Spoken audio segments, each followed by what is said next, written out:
Imagine if you found out that they were part of specific tribes or nations or whatever the case may be, and you see different totems that are connected to that, and you add those things to your workings that you do. You know what I'm saying? Imagine how much more powerful the veneration would be if you actually cared about them, right? Enough to find them and find their names and their last names and look into their history and find their story and, really actually care. Y'all remember when you visited your grandparents? I can't do that no more because I've lost them all now. I can only visit them like in my mind and in my heart. But when I used to go visit my grandmother in Texas, she used to sit on this chair and everybody would walk by, like everybody's moving fast, cooking and cleaning and running in and out the house. And she's just sitting there. And as soon as somebody would sit down with her, you could tell her energy would change, right? Because she appreciate the fact that with all these things going down, you slow down to sit with her and listen to her and talk to her. Because she had hella stories to tell. But one thing that I noticed about like grandparents and elders is they're not going to force you to hear their stories.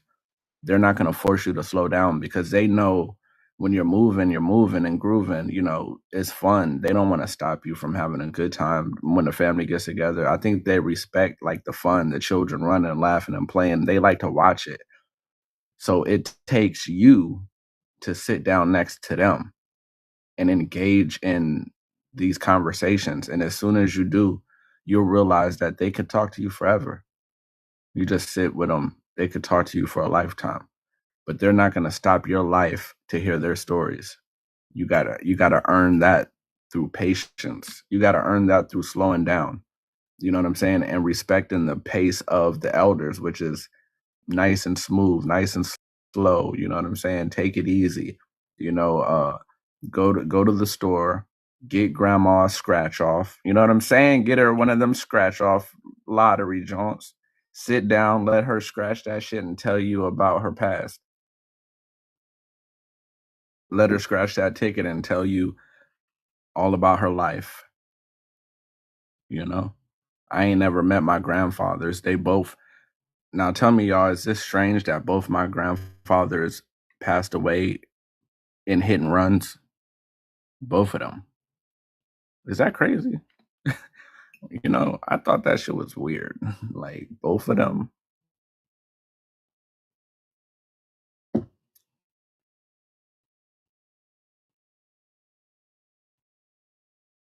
What's the coincidence of that? And then here I am, a goddamn revolutionary. You know what I'm saying? Maybe the world knew. Maybe they knew something was about to happen.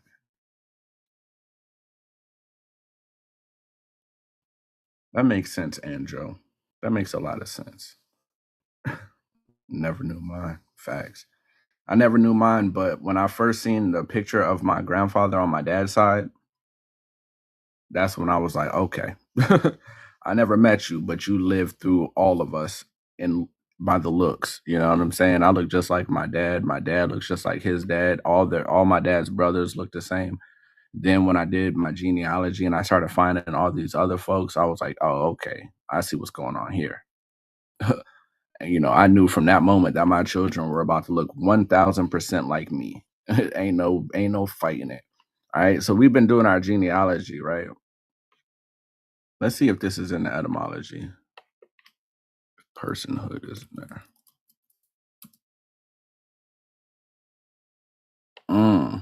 Ain't it?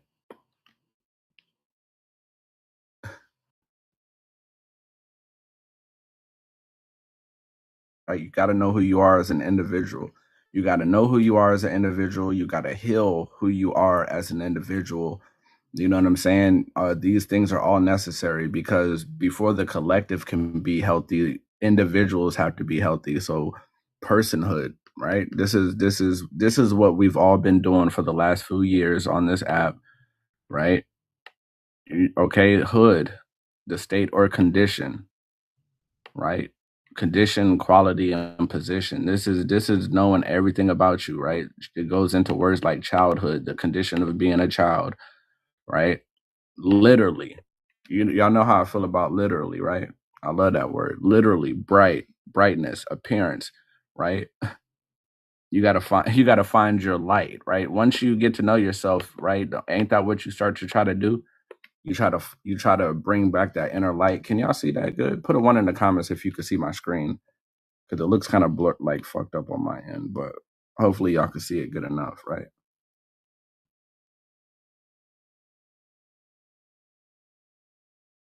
Right. So once you try to get to know yourself, once you do that oh, he said zero. Damn, it's blurry, it's faded. God dang.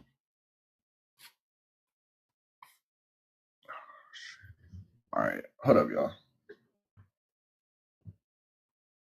Now y'all got me overthinking.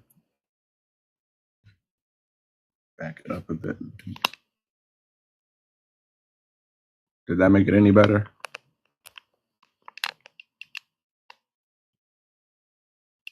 Oh, it's my lens.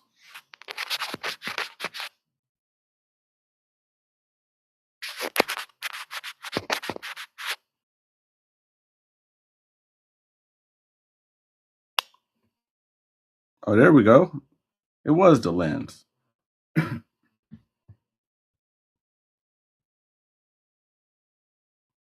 That's better. All right. So boom, once you get to know yourself and you do all your shadow work, you try to make that inner light shine, right? Boom, that's the brightness. That's the hood. Welcome to the hood. Welcome to the state of being a bright and shining light for the community, right? Personhood, the quality or condition of being an individual. So it takes the individuality for you to know who you are as yourself, right?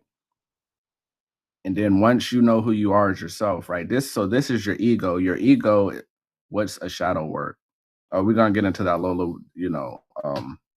Shadow work is pretty much peace.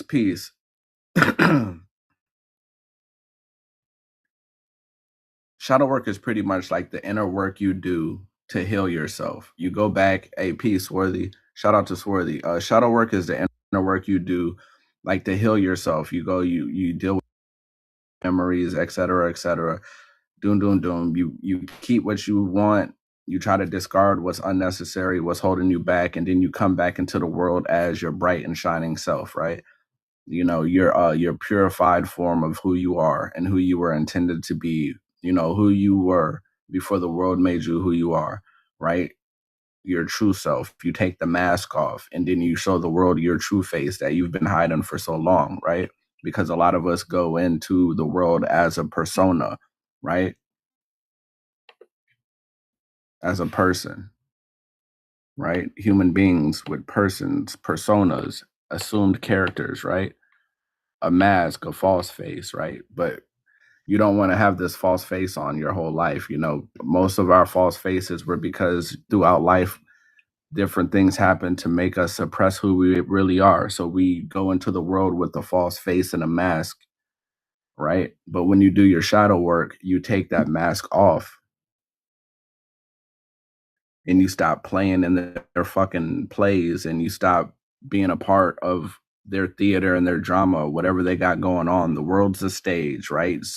Shadow work is how you turn into the main character you're supposed to be, and you don't wear the false face or mask and the persona that they put on you, to be in the condition of a slave and a servant and a peasant and all these other things that we've talked about in these last couple lives that we've done. You know what I mean?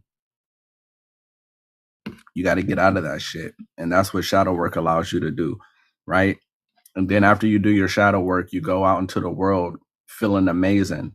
And then you start to see the Most High equally situated in all things. And then you join the collective consciousness with the mission to do what we're doing today, which is heal, which is nation build, which is to separate from anything that's going to destroy you, right? Parasites that exist under the guise of being your brothers, your sisters, your whatever you want whatever these things show up as. But they're never going to show up ugly. They're going to show up as something that looks beneficial to you. That's the only way that they can exist, right? Because otherwise you would have been got rid of them. Peace, peace, peace, peace, peace. I appreciate the gifts. Thank you. We cooking today, y'all, ain't we? You know what I'm saying? Remember, this finger snaps. We do the finger hearts when the poet's cooking. If y'all want to send big gifts, I'll take them all. But if you want to help me get the goal, we do the finger snaps when the poet's cooking, right here. Oh, it is kind of cool to have my camera like doing what it's supposed to be doing. All right, so personhood leads to nationalism primarily by acting as a foundational, often exclusionary mechanism for defining who belongs to a political community and by providing a framework for shared identity and, in some contexts, the pursuit of state personhood, right? So between personhood and nationalism, you have statehood, right? Y'all feel me? Be The step in between personhood and nationalism is statehood. You can see that in the making of the government that we know to exist, right? So they came here as as their individual little colonies, little personhoods. Then they formed states, right? And then once these states came together, it became the United States. You get it? And then the United States becomes the overall nation, right? It's steps. That's what we're talking about. When legal or cultural definitions of person, the bearer of rights, are closely tied to national, ethnic, or religious markers, personhood becomes a mechanism for building nationalist solidarity and delineating insiders from outsiders, right? Y'all feel me? Anybody that is paying attention to the shit that's going on in the world right now, do y'all see Do y'all see where these kind of things should be leading you to? It shouldn't lead you to like this ain't no shot at nobody, but it is, right? Delineation should not be leading you to just a new classification. Delineation should be leading you to nationalism, right? Y'all see where we're going with this? Delineation should not lead you to a reclassification on a census unless somebody is trying to, you know, right? Delineation means to draw lines, right? What is a line? A line would be a border. To mark out these lines, to draw lines, this is to set boundaries and borders, right? Nations require boundaries and borders because borders and boundaries represents the land that you have, right? Because a nation requires land. So the true delineation is creating a state. Make sense? Right? True delineation is creating a state, right? Nationalism often hinges on defining who holds rights within a state. Come on, y'all. This shit is simple. All right, so watch this. I'm gonna show y'all something. Oh, we cooking, man.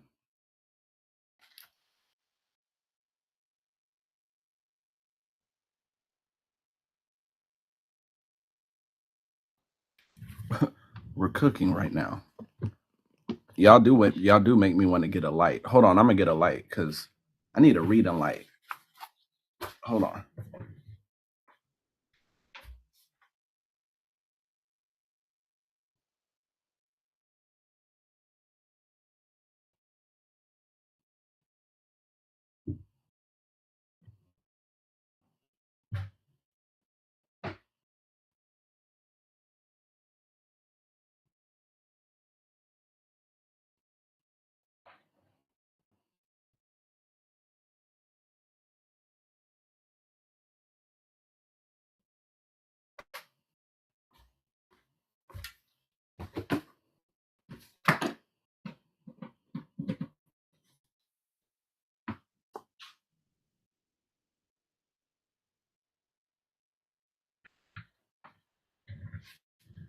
Did that make everything better? Ooh, I like that. This is my grow lamp, but I'm using it as a light right now. All right. So now we're going to break something down real quick. Watch this. Watch this, y'all. All right. So this is the United Nations Declaration on the Rights of Indigenous Peoples, right? Article 6. Every indigenous individual has the right to a nationality, right? Blah, blah, blah, blah, blah. Do your genealogy, all that shit that we already know, right? Article 3. Indigenous people have the right to self-determination, right? By virtue of that right, they freely determine their political status and freely pursue their economic, social, and cultural development. You see how it's all going together? Y'all see where we're going with this? Political community, self-determination. Freedom is the power of self-determination. So what this means is personhood and nationalism and their political community all represent freedom, right? So the the mission is freedom, ain't it? Right? Maybe I should read this whole thing.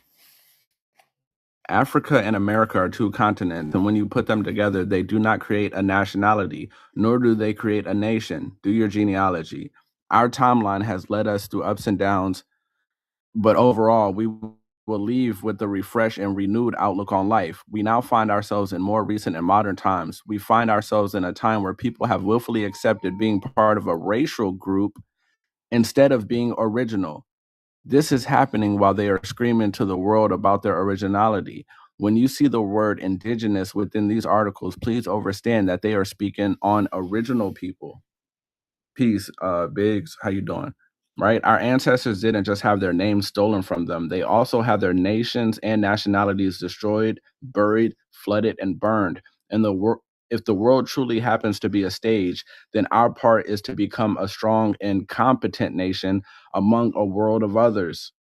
I would suggest you seek heed to these divine truths and find them with an open mind, right? Now we read this. What is self-determination? This is according to Britannica.com, right? Self-determination according to Britannica.com, right? What is self-determination? It's all gonna line up, all right? Y'all will see. It'll all line up, right? Self-determination. The process by which a group of people, usually possessing a certain degree of national consciousness, form their own state. Ain't that what I just said? And choose their own government. As a political principle, the idea of self-determination evolved at first as a byproduct of the doctrine of nationalism, okay? To which early expression was given by the French and American revolutions. It also mentions the two types of self-determination, okay? The first type, a state is said to have the right of self-determination in the sense of having the right to choose freely its political, economic, social, and cultural systems. Second, the right to self-determination is defined as the right of a people to constitute itself in a state or otherwise freely determine the form of its association with an existing state. Do y'all feel like y'all have the freedom to do these things? Both meanings have their basis in the Charter, Article 1, Paragraph 2, and Article 55, Paragraph 1. All right. With that being said, we are left to wonder what exactly is a state, right? Right? What is a state? Let's break it down, y'all. You made a great point. Changing status is not the end solution. Let me go up. How are you becoming a nation state? Exactly. The purpose of reclassification to gain a nationality and sovereignty. Now hey, I don't know what's going on, but this crowd is beautiful. This is a beautiful crowd, everybody. Okay. With that being said, we are left to wonder, what exactly is a state? Well, this is how Cornell University defines state, right? A state is a political division of a body of people that occupies a territory defined by frontiers. Are y'all, I know y'all are keeping up with me. I know y'all are keeping up with me, because didn't I just talk about delineation? And what did I say delineation required? Boundaries, borders, right? My children be coming in here. Look at this, y'all. My my children touch all my things. Look at my marker. Look at my marker, y'all. I don't know if y'all remember, but this was these markers got donated to me by somebody. They sent me some money and was like, go get some markers. I got the markers, and this is what they do to it. They just get them and just slam them on stuff. Let's see. Maybe this one works. This is my, okay, there we go. All right. Where were we? Defined by frontiers. The state is sovereign in its territory. The state is sovereign in its territory. Also referred to as jurisdiction, which is another important, very important phrase, right? Jurisdiction is extremely important in everything you do, and it has the authority to enforce a system of rules over the people living inside. That system of rules is commonly composed of a constitution, statutes, regulations, and common law. Woo, excuse you. Excuse me. All right, so what is a frontier? We got to break this thing all the way down, right? If you have children, pens, markers, and matching socks are a scarcity. Tell me about it. Hey, look, sometimes I'll be putting on a mismatched socks, and I just hope they don't have to take their shoes off. You know what I'm saying? Put these on. Come here. Frontier could mean the front line. All right, listen, y'all. This right here is really important, okay? So I want everybody to listen really closely to what we're about to read. Spoons and forks. Hey, look, they be throwing away the spoons and forks with the rest of their food. When they empty their plates, it's all going in there. You got to watch them when they empty their plates. Pay attention, y'all. Remember, where was it? Frontiers, right? Territory defined by frontiers. Now let's talk, because when you break this shit down, you got to break down every single word so it all makes sense, so you don't find confusion. Because what they do is they confuse you with their lingo. So you have to you got to find these major words. Like I made this like this in the book. They didn't make that like that, and I was like, let's see what a frontier is, right? Remember when you study history, they talk about like frontiersmen and all that, right? And they make it seem like it's just people just going out and looking for stuff. But a frontiersman, everything was about WAR. That's all I'm saying, right? So a frontier could mean the front line of an army or the border lines of land. Freedom is truly at the tips of our fingers if we would just remember who we are. The truth has been hidden from you in plain sight, but also hidden 300 pages into a book intended for you to never find. I have introduced you to a plethora of divine truths that can help us as a people to rise in consciousness. Sovereignty within self, right? This is personhood, right? Right, y'all? Sovereignty within self is personhood, as well as sovereignty as a nation, right? Because personhood leads to nationalism. We just read that. The outcomes our ancestors truly hoped we would enjoy. That's what they want for us, right? Now, just to prove what I said to be true, this is the etymology, freedom, right?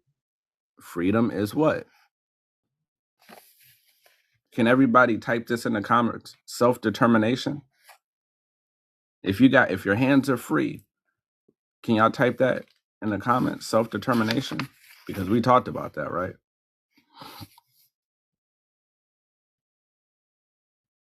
Right? Because remember, there's two types of self-determination, so we had to break it down, right? First, the right to choose these different things.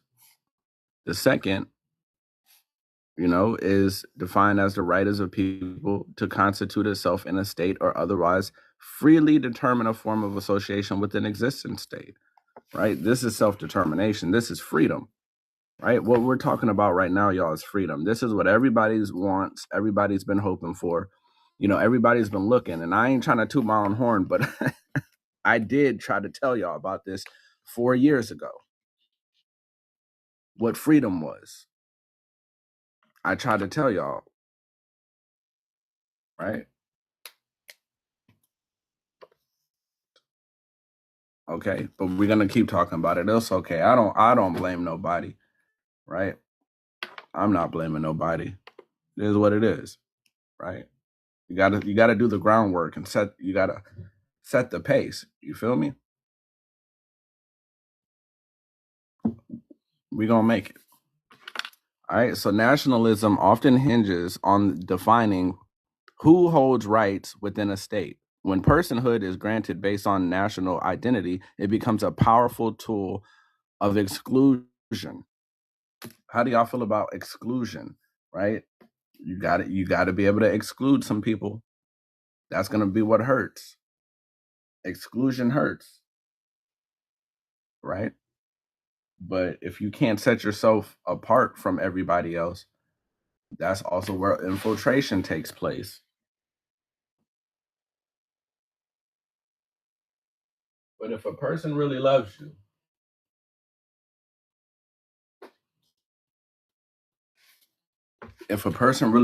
they'll give you your space that you need to be a better person, to be a better you, right? If somebody really loves you, they'll give you all the space that you need, won't they?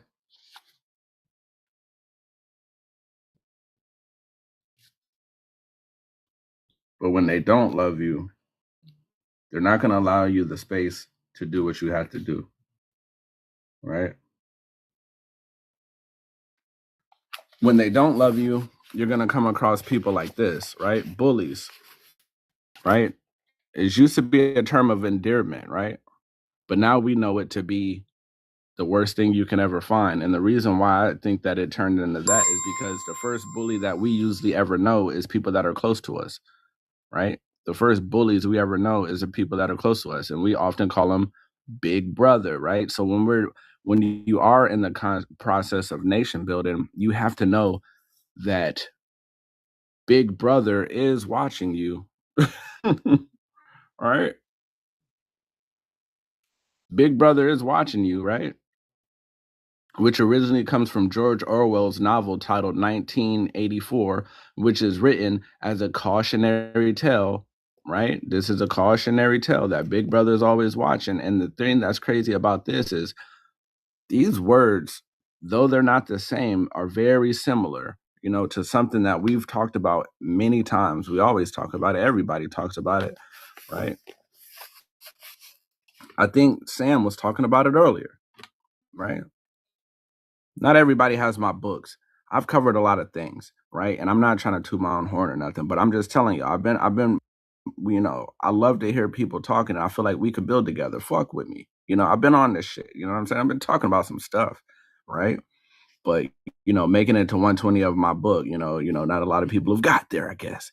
Boule brings us uncomfortably close to the term that that we're familiar with, right? You feel me? Not all of the secret societies that exist consist of the so-called white man and woman. Some of these groups are full of people who look exactly like you, right? The boule or the boule, which leads us to the infamous boule, right? The bully, big brother.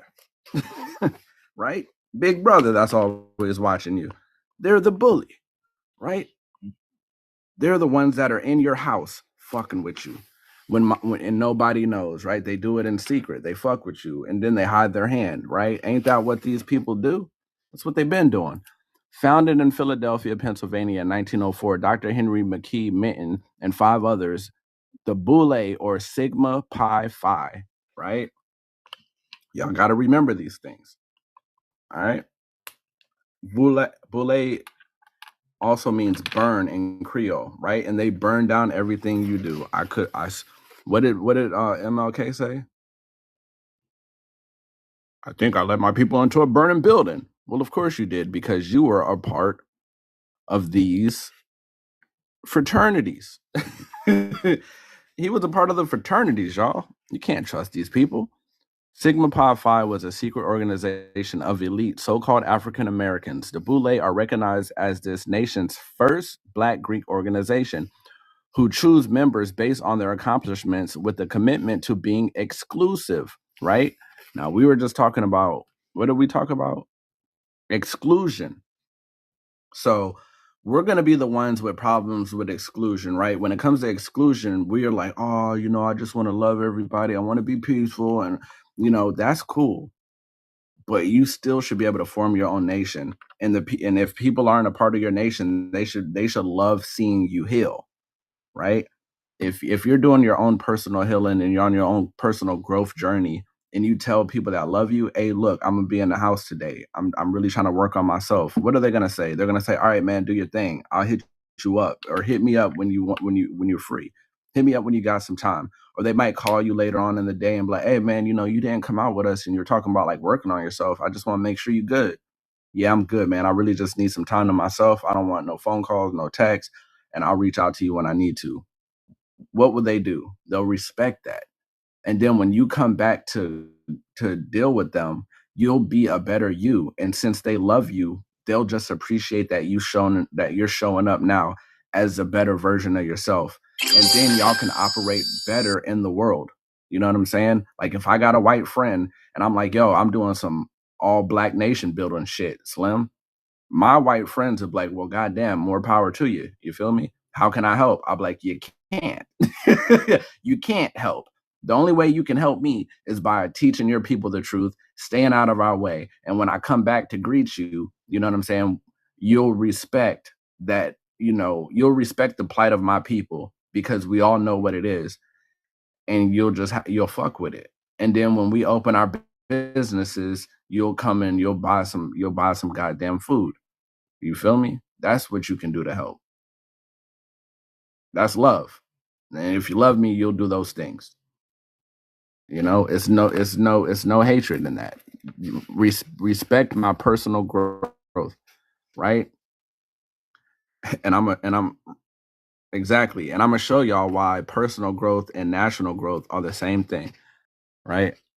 In a 2011 interview, political researcher and speaker Steve Coakley called the Boule an illegal criminal enterprise full of Black complicity in this centralization of worldwide power, the New World Order. Uh-oh. Every time people hear that, they be getting all like, oh my God, the New World Order. That shit's been existing and they've been on this shit. Like, it ain't nothing new about it. They've been doing these things, right?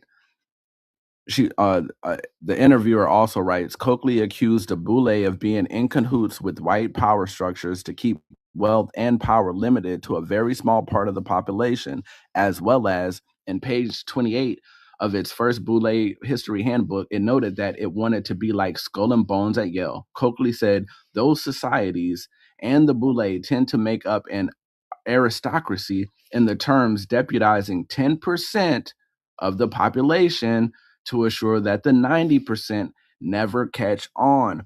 So y'all heard of so when y'all hear about these the percentages, who does that make y'all think of? Because there's a group of people that spread wisdom. There were a lot of them in New York back in the day, and they always talked about percents. I don't know if y'all know who these people are. Some of y'all do. Some of y'all are, in the know about these kind of things, right? There we go, 5%ers, right? So when the 5%ers were talking about these percentages, you automatically thought about white people, didn't you? When they were talking about you automatically thought about white folks, right? Be honest. You don't have to lie. You could be like, yes, Rashaud. When the 5%ers were talking about these different percents of people, I I immediately think white people are the percentages that they're talking about, right? You don't have to lie to kick it. Let's keep it real.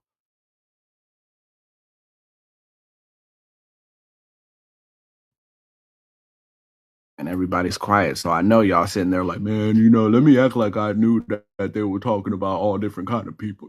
Like, nah, but some of us didn't know, right? So, right. But in reality, when they were talking about these different percentages of people, lo and behold, a lot of those people in the percent that they were talking about were keeping everything hidden look just like you, right?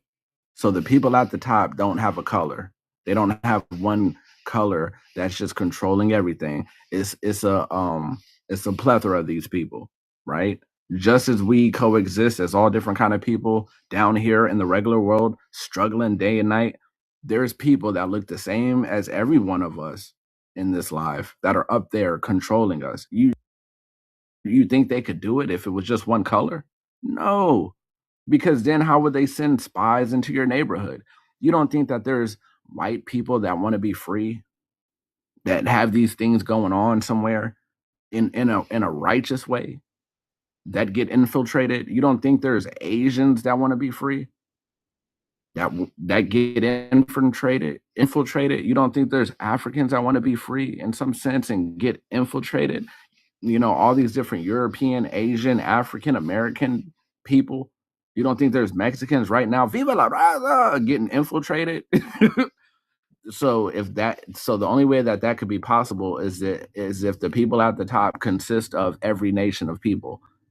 There's a percentage of those people from every nation that are at the top, keeping their people down, right? And keeping the money and all the riches, all the information, all the wisdom to themselves, and keeping us all dumb and fighting each other.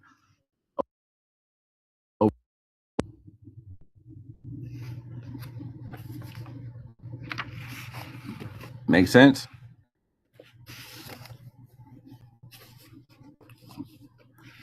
Sigma Pi Phi's mission is to uplift the communities that their members reside in.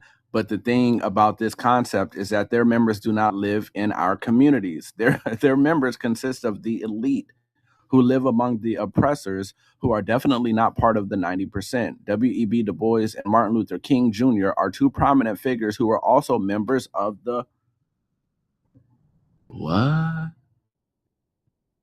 Wait a minute. Didn't we just celebrate? Didn't we just celebrate?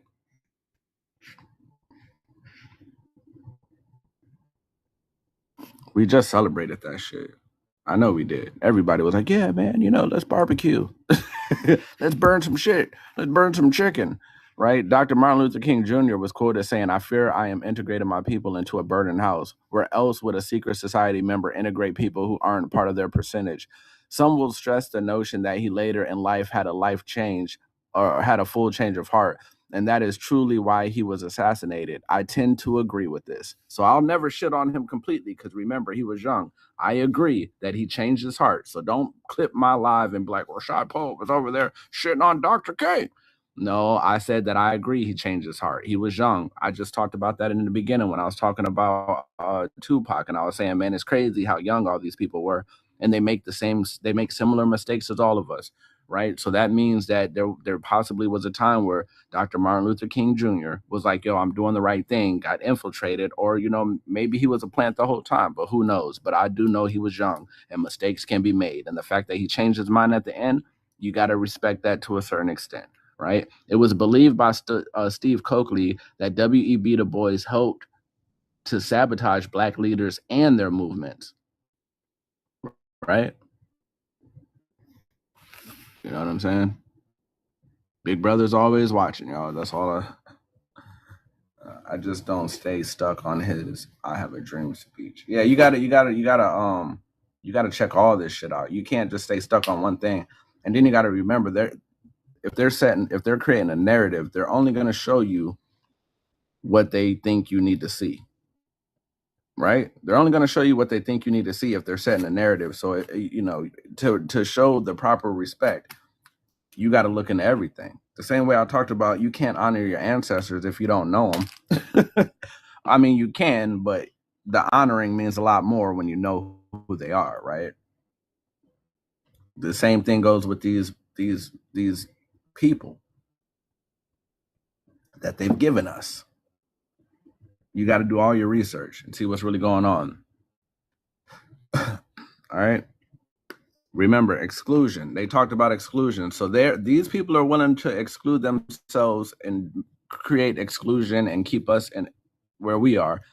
But when it comes to us doing these things, we start to feel uncomfortable. Insiders versus outsiders. Nationalism operates by creating a distinction between those deemed to be a part of the nation, us, and those who are not, them, using shared history, culture, or symbols to bolster this boundary, right? That's why that's why they fucked with the history. That's why they fucked with the culture. That's why they took away your ability to own land and gave you mortgages, death deals, right?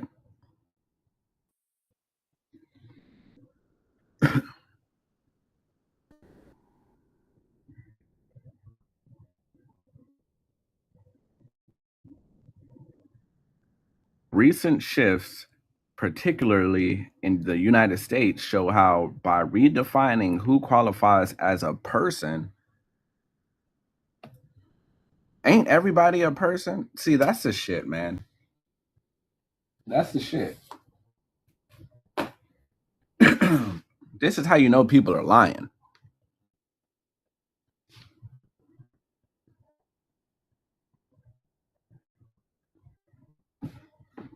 Hold on, y'all. Let me find this book.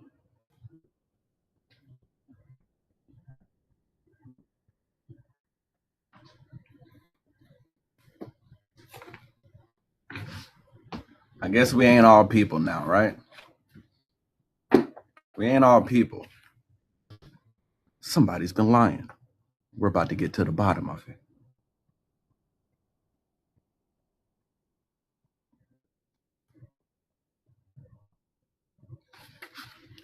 All right. But, luckily for us, there's people who seen these words and wanted to know more about them, right? So persons, citizens, and residents, all words are spells and curses. Okay? Words are spells and curses. These three terms in law are extremely deceptive to those who are unlearned in legalese. All right?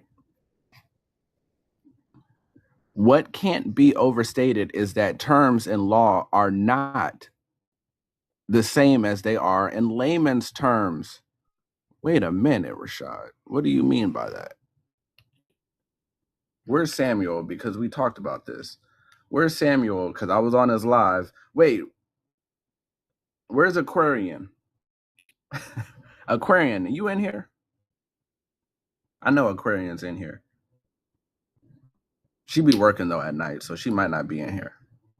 There we go. Hey, Aquarian, what was I trying to tell these people on that live the other day? And they were like, man, I'd like to go by what words mean. And I was like, okay, I respect that. I get it. But no, what can't be overstated is that terms in law are not.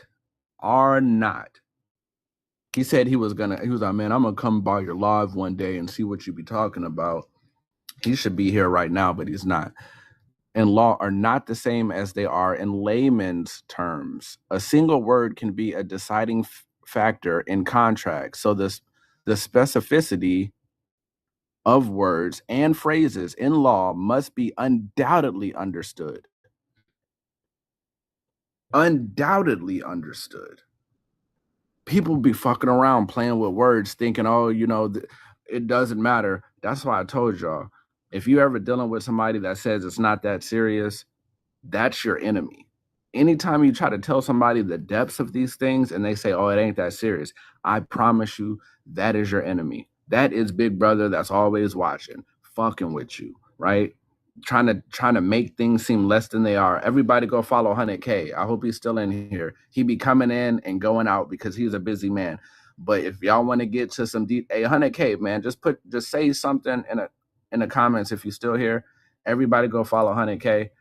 That's one of the people that I listen to when it comes to trust law and all those different things. And these are the things that they don't want you to fuck with, because if you study history correctly, you'll come to find out that trust law plays a big role in how these people fucked you over and conquered your land and conquered your people. I promise you.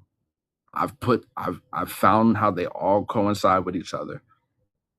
I don't think 100K is still here, but I wish you. Oh, there we go. Devil's in the details. Follow 100K, everybody, right now. Click 100K, follow, and learn about this shit, man, because they're playing with you and they're using like deceptive words. The devil's in the details.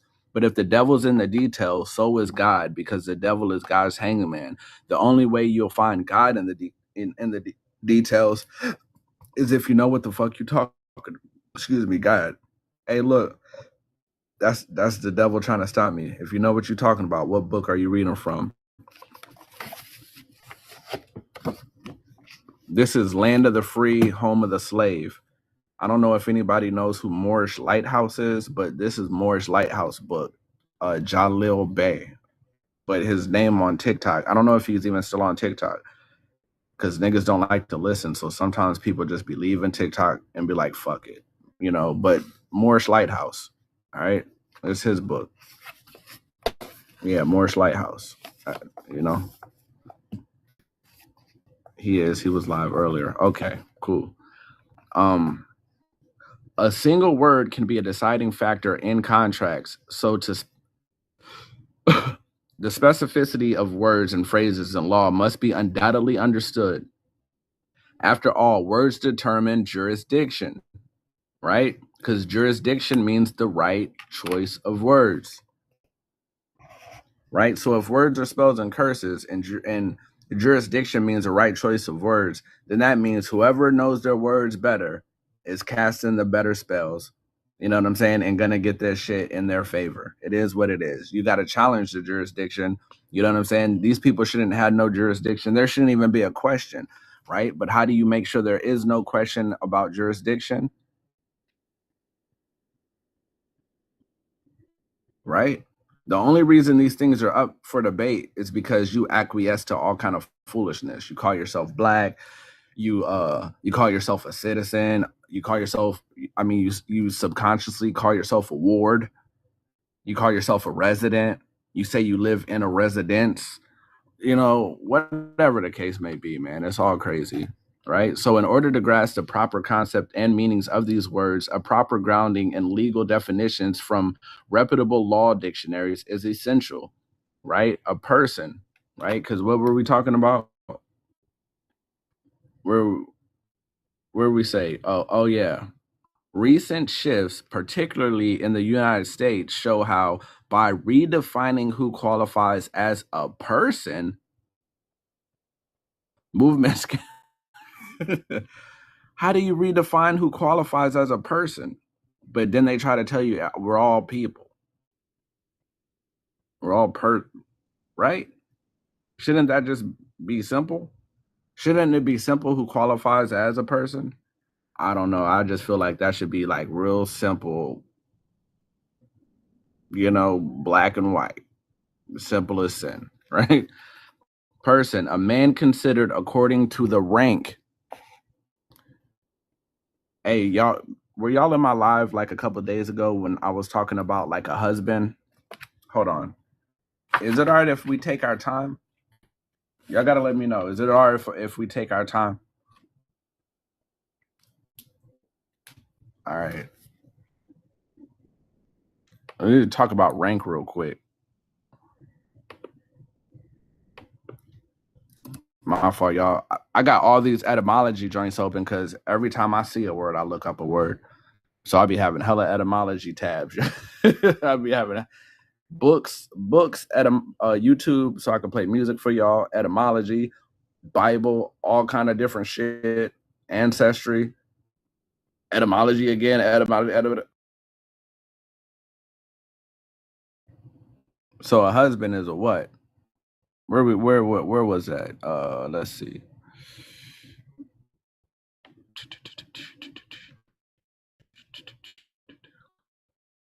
Where did we find that shit, y'all?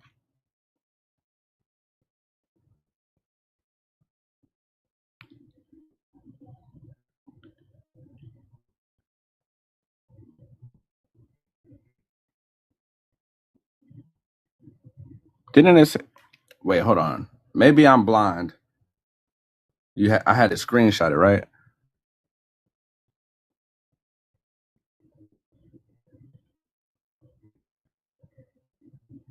Oh, okay. I was like, what the fuck? Thought I was tripping. I was like, did they take the goddamn, they changed etymology? A peasant, right? A husband is a peasant. Y'all remember that, right? A husband is a peasant. I told y'all, stop calling your significant other husband and wife. Y'all do what y'all want to do, but I suggest that you just like look this shit up. You know, you're supposed to be a master and a mistress. Master and a mistress, and you're supposed to be in charge of your own household. Husband and wives, that shit is foolishness. But it's up to you. All right. Now let me just go back to this real quick. We're taking our time. Y'all said it was all right. Y'all said, Rashaud, it's okay if you take your time. That's what y'all said to me, right? A man considered according to the rank he holds in society. A husband is a peasant, a rural person of inferior. Hey, can we all put the word rank in the comments? Can we all put the word rank in the comments? Words are spells and curses. So if I'm putting this shit on myself, then god dang, what am I doing? What are we doing here, y'all? Oh, big C. Just wait. We getting there. Watch this. So we talking about rank, right? So what kind of person are you? Go, hey, ladies, if y'all are married, I want you to go up to your so-called husband and be like, "Yo, what kind of person are you?" And they're gonna be like, "What do you mean by that?" You know, what do you mean, baby? You're the lowest. You're the lowest rank in society, with all the rights to which the place he holds entitles him, and the duties which it imposes. The term may include. Oh, so now we see why there's questions. I'm gonna show y'all why there's questions because it was like who's considered to be a person, right? That was weird, right? We didn't understand why people were considered to be persons and shit, or like how you determine that kind of stuff, right? The term may include artificial beings, huh? As corporations. What did Big C say? Can a person be a corporation? What the fuck? Are persons as that word is used in the first clause of the Constitution, right? Article persons created and devised by human laws for purposes of society and government. An artificial person. The fuck? So Pinocchio was wait, what did Pinocchio say to Geppetto? I'm a real boy. And that what Pinocchio kept trying to tell everybody? I'm a real boy. And Geppetto was like, no, you're not. You're not a real boy. You're a goddamn piece of wood. You're an artificial person.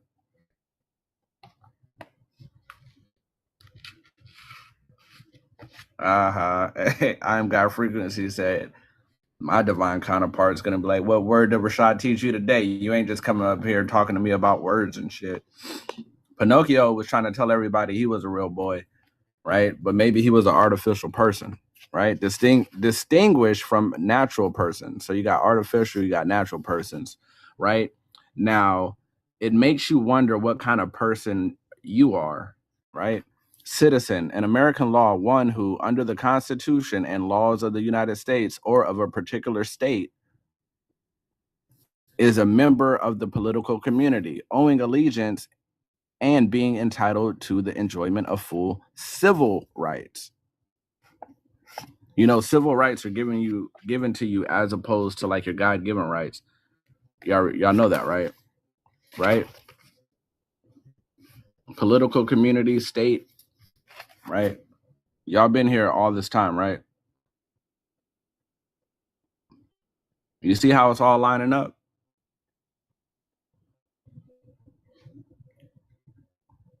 Hey, look, y'all, if I'm cooking, let me know. You know what I'm saying? Y'all don't have to like, I'm not gonna get a big ego or nothing, but if I'm cooking, then just fuck it. Be like, yo, Rashaud, damn, you cooking. You cooking, baby. You know what I'm saying? You're doing your thing. Proud of you. You feel me? You know what I'm saying? I ain't gonna get a big head, I promise. I promise you. I won't. You know what I'm saying? I won't. But if we making it somewhere, we making it somewhere. The topic of today is community, right? And we get into it. Watch. All persons born or naturalized in the United States, et cetera, et cetera, et cetera, right? This is in the Constitution, right? You got citizens. A person who, by either birth or naturalization, is a member of a political community, owing allegiance to the community and being entitled to enjoy all its civil rights and protections. Look, y'all, I'm telling you right now, this right here is dangerous word. Protections is a dangerous word. I promise you. A member of the civil state entitled to all of its privileges. But I'm telling y'all right now, protections is a dangerous word. When it comes to this, you know what I'm saying? It's very dangerous because protections turns you. Never mind. We're gonna get to it, right? Federal citizen, natural born citizen. You got all these different kind of stuff, right? You got corporate citizenship. A corporation is not a constitutional citizen, right? But that's weird, right? A corporation is not a constitutional citizen. A residence, the place where a corp.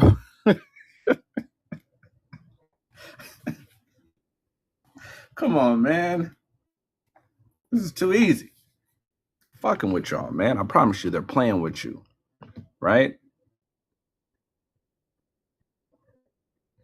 I think we don't know the full means of what you're presenting. I mean, if you got questions, look, let's get into it. You know what I'm saying? If you got, this is the place where if you have questions, ask them. Oh, I'm trying to. Hey, look. Yeah. Some people. Hey, if y'all have questions, feel free to ask. I'm trying to break it down as simply as I can. They're like I'm usually pretty good at breaking stuff down. So if I'm moving too fast and you need me to slow down, tell me. If you got questions, just ask. You know what I'm saying? If y'all feel like I need to slow down, put a one in the comments. If I'm moving too fast, put a one in the comments, and we can slow down. All right. If y'all want me to keep it going, put a two.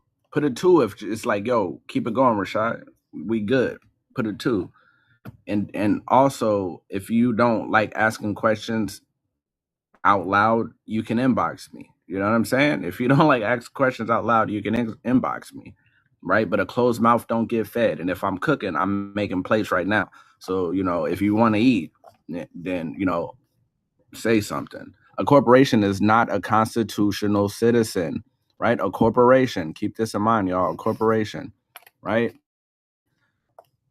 Have y'all ever a residence? Ain't that where y'all live? Ain't that where y'all live in a residence? Just let me know. A residence, the place where a corporation or other enterprise does business or is registered to do business.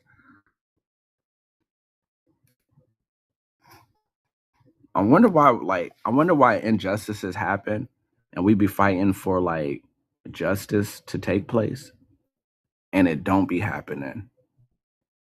I wonder why like you go to court and you have the right to face your like your accuser, but don't nobody be showing up because it'd be like the state versus like you, and it don't be an actual victim. I wonder if it's because like you're showing up as a corporation, so corporation versus corporation, but you think that but you think that you're like a living being or something. You think you're you think you're a person, but then you don't know what kind of person you are, right? You know what I mean? Could that be the case? Could you possibly be an artificial could you be an artificial person? Hmm? Could you be Pinocchio? Could you possibly be Pinocchio in this world? Trying to let everybody know you're a real boy, but you keep showing up as a little as an entity that's inside of something that's fake because you're acting like a person, but then what is a person? Because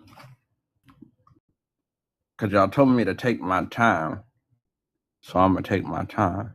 Where did we look that word up, y'all? No, let me do it again.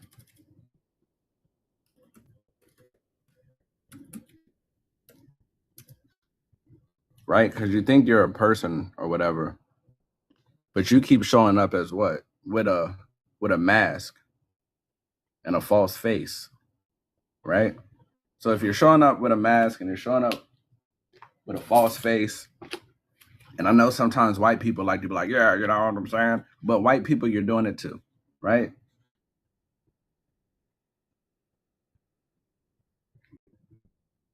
Did you know that?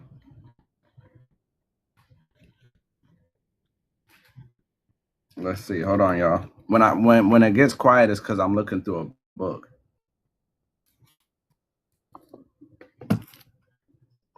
All right. So we've been going through a few books, right? Because sometimes I know everybody wants to be able to find everything in one book, but sometimes you got to look in a couple books, right? The Law Dictionary, right? This is Black Law, second edition. Remember, the other book said find some credible law dictionaries. So let's try this one. Color, an appearance, semblance, or simulacrum, as distinguished from that which is real. So there's a clear distinction.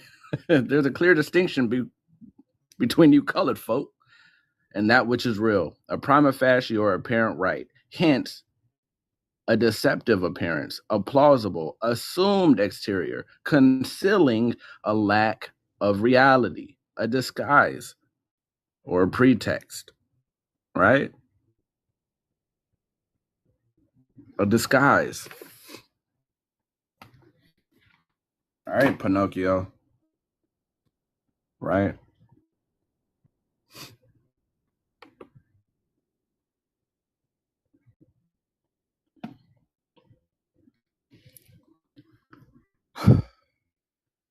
National, oh wait, national, where were we? Oh yeah, we were down here.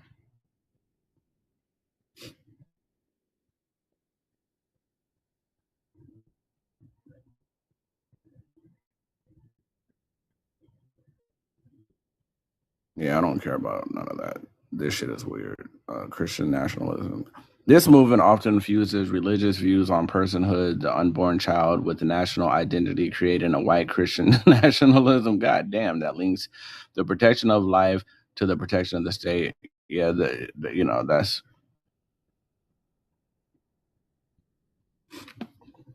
all right. So look, watch this. Watch this.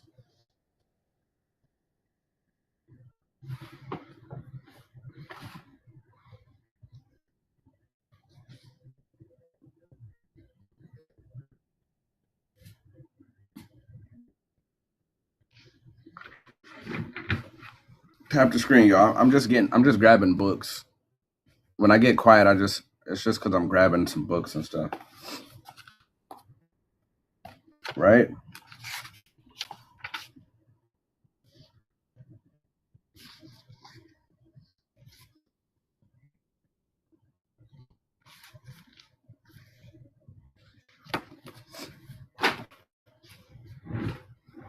So it talked about common law. Have you ever read this book before?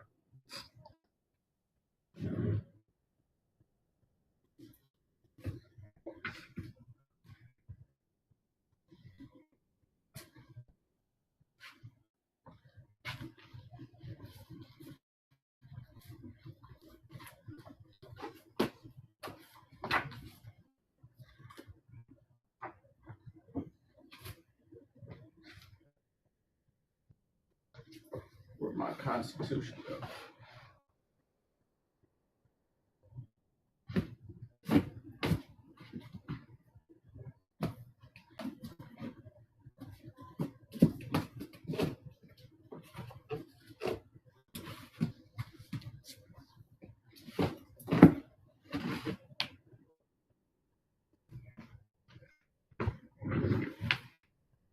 One of my children done took my goddamn Constitution book.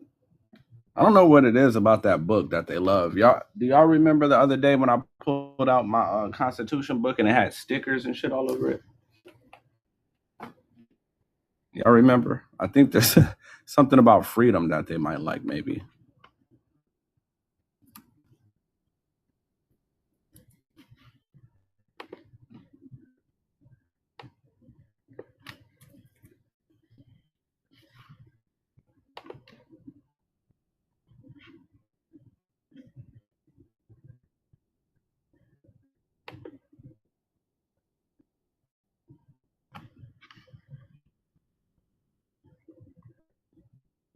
Damn, what the fuck?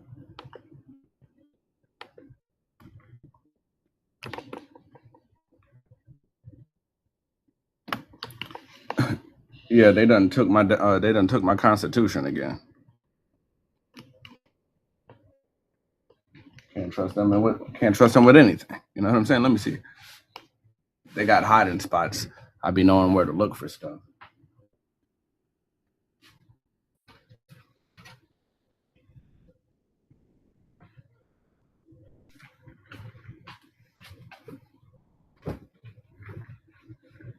Oh, they got me good, y'all. We're gonna be all right. All right. When in the course of human events, it becomes necessary for one people to this is the Declaration of Independence. I ain't read this in a long time, right? Nah, Nola said, "Call them." Yeah, right. They're taking a nap. If I call them, the live is done. If I call them, I'm gonna have to let y'all up on a panel so I can mute, right? When in the course of human events, it becomes necessary for one people to dissolve the political bands which have connected them with another, and to assume among the powers of the earth the separate and equal station to which the laws of nature and of nature's God entitled them. This is it, right? Peace, Tony. That's it. This is key, right? Why is that key? Now, y'all remember we were just reading and it kept talking about.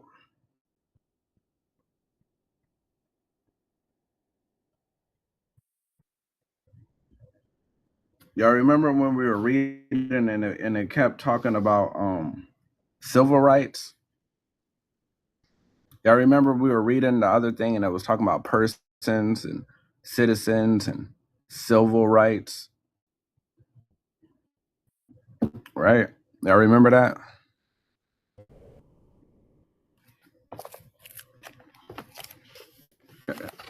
No? Y'all getting real quiet in the comments. Y'all remember the civil rights shit? So this according to Britannica, right? This is civil rights. Unlike other rights concepts, such as human rights or natural rights, in which people acquire rights inherently, perhaps from God or nature, civil rights must be given and guaranteed by the power of the state, right? So that means that the people who wanted to fight for the laws of nature and nature's God, right? They wanted to get these rights. They turned around, whooped your ass, and then gave you civil rights as opposed to your God-given rights. Damn it! Why won't they let me pin comments? I wanted to pin a comment. Marlo. Hey Marlo, can you say that again?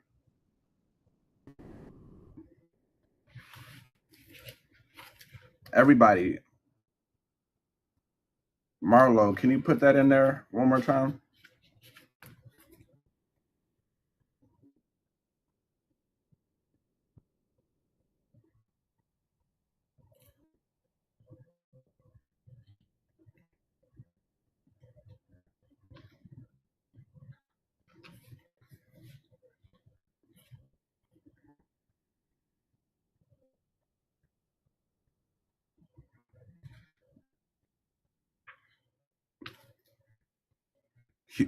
You see that, y'all? She said human means sea monster.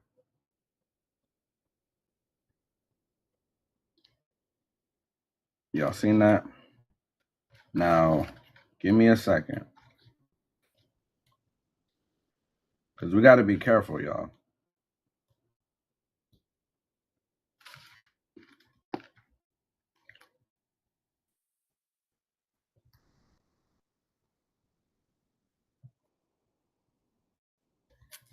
Right?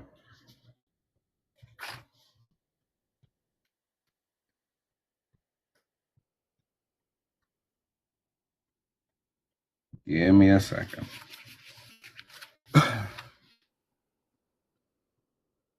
Right? We got to be careful because we hear things. Chill, magnificent. We got to be careful because we see things, we hear things, and we repeat things, and then we create like this chain of improper things. Now, human being, you human being, right? According to James A. Ballantyne's 1948 Law Dictionary, human being, sea monster, as in go see it. As in the Law Dictionary, it doesn't have the definition of human being, so you have to go see the actual word, which is monster. Okay, it's not a SEA monster; it's a SEE monster. Go look at the definition of monster, right? But I'm glad that we got here, right? Monster, a human being by birth, but in some part resembling a lower animal. A monster hath no inheritable blood, and cannot be heir to any land, albeit it be brought forth in marriage. But although it hath deformity in any part of his body, yet if it hath human shape, it may be an heir. Better look in Black's Law. What do you mean? It's the same. Never mind. All right. But yeah, so we're talking about community, right? Talking about nation building. We've seen that they've turned you they've turned you into all type of things other than what you really are. And one of the things that they have turned you into is a monster, and monsters can't inherit land. So that's one of the ways that they took over the land, was turning themselves into deities and gods and things, and turning you into monsters. How did they turn themselves into gods, Rashaud? So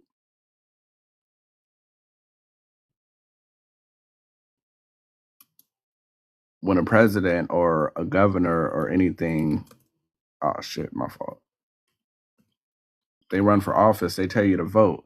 Formal expression of one's wish or choice with regard to a proposal or a candidate. Nah. It's a vow, a wish, a promise to a god, right?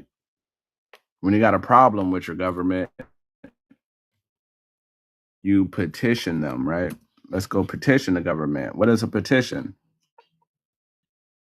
A petition is a supplication or a prayer, especially to a deity. So imagine this.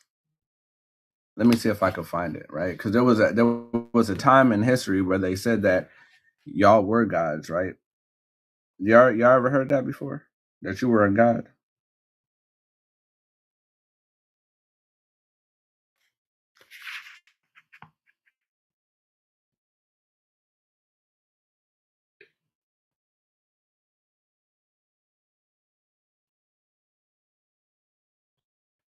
Okay.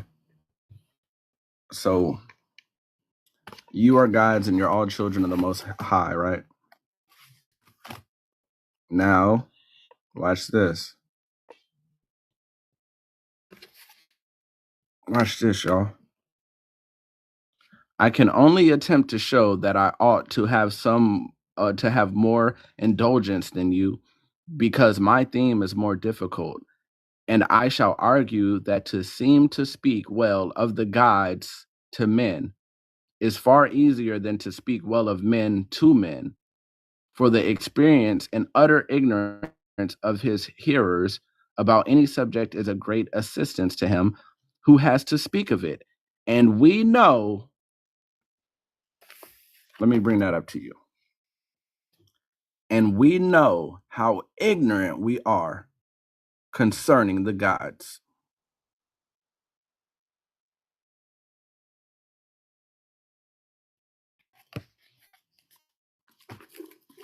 Y'all are the gods. And they were ignorant when it came to you. I think that's why they created terms like racism and racist, right? I think that's a curse too. I think racism and ist is a curse.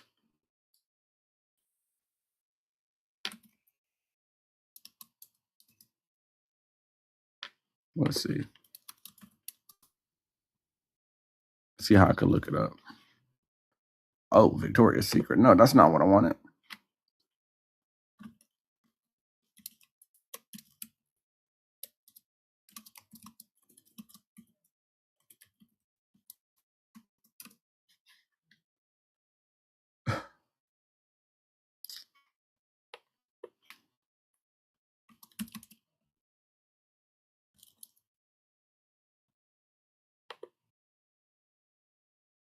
Right?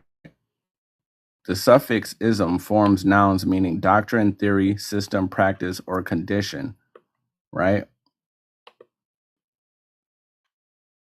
Okay.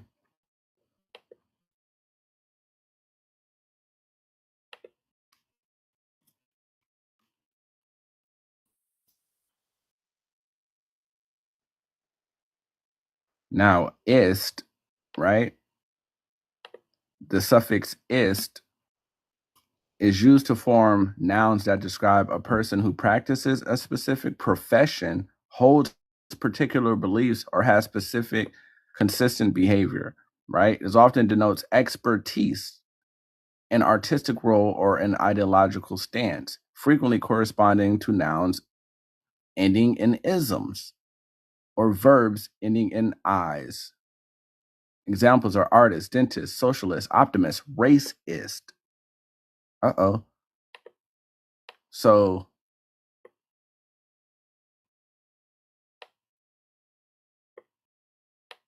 let's see that right there. Y'all see that? Denotes expertise, right? So how did they go from being ignorant of the gods to being the experts of the because ain't that you ever heard niggas be like black people can't be racist? Do you get what you're saying? You can't be an expert in race. That's all you're saying. Black people can't be racist. We can't be experts in race. The white people are racist. The white people are the experts. I don't know. Maybe I'm tripping. Maybe I'm tripping. What is race?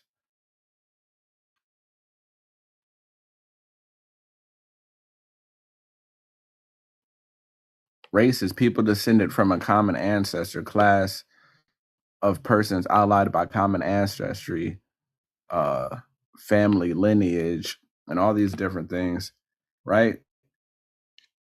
So basically, we don't there was a time where they hid all of our family history and details, and they told us that we were this and we were that, and we had no clue, and we had to do all this kind of work. Though they admit this might have influenced the tribe nation, right? We didn't know the tribes and nations and family lineage and all these different things, right? So all the times that we were calling them a racist, right? We were telling them that they knew more about our lineage, our family, who we descended from, right? So if words are spells and curses, and the more you put these things on yourselves, wouldn't that make it easier for us to subconsciously believe that the stories that they've given us that we found to be not true, right? Because we were putting we were putting that race ist curse on ourselves. Well, we were putting it on them, and in the sense of giving it to them, it makes them powerful, though they were ignorant. Though they said they were ignorant to the gods, they created race, and we called them the ist of it. And then they got to tell us where we came from. And then when we argued, they're like, no, no, no, we're the racist. We know all about where you descended from. You called us the racist. You told us we were the professionals. You told us we were the experts. You have no choice but to believe us. You're calling us experts, so why would we lie? I mean, you know what I'm saying? You just told me blacks can't be racist, so there's no way you can know who you are. You just told me you can't be the ist of it. You're not a professional. You haven't mastered these things. You're not an expert. We're the experts. We're the ist. We're the ist to your ism. We're the ist to your isms, you mother.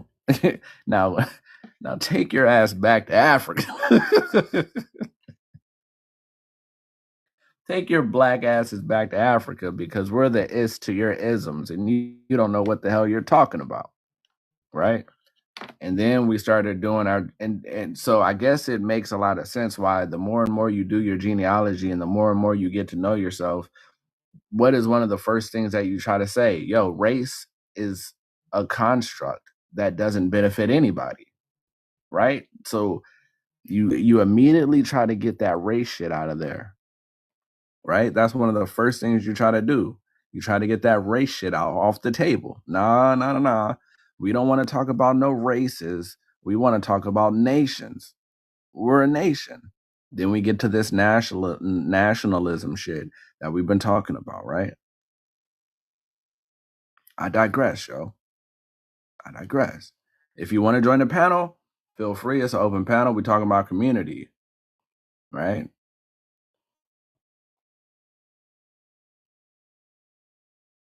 Welcome to the Cosmic Couch, where we talk about all things growth and development. If you feel like joining the panel, join the panel. Let me know. You know what I'm saying? We could talk about the shit that we just heard. There's so much more that can go into it, but we're gonna stop right here. Peace. Hey, peace, brother. What's going on? Hell yeah, I'm chilling, man. How you doing, man? Hey, I wanted to catch you while you still had that computer up. I got it up. I'm gonna say, pull up Richard Henry Pratt or Richard Pratt. Like he's the first person to even say the word racism and use, like he basically marketed that word. You know what I mean? He's the first person to make this a thing. You feel me? Right here. Yep. And for all the people,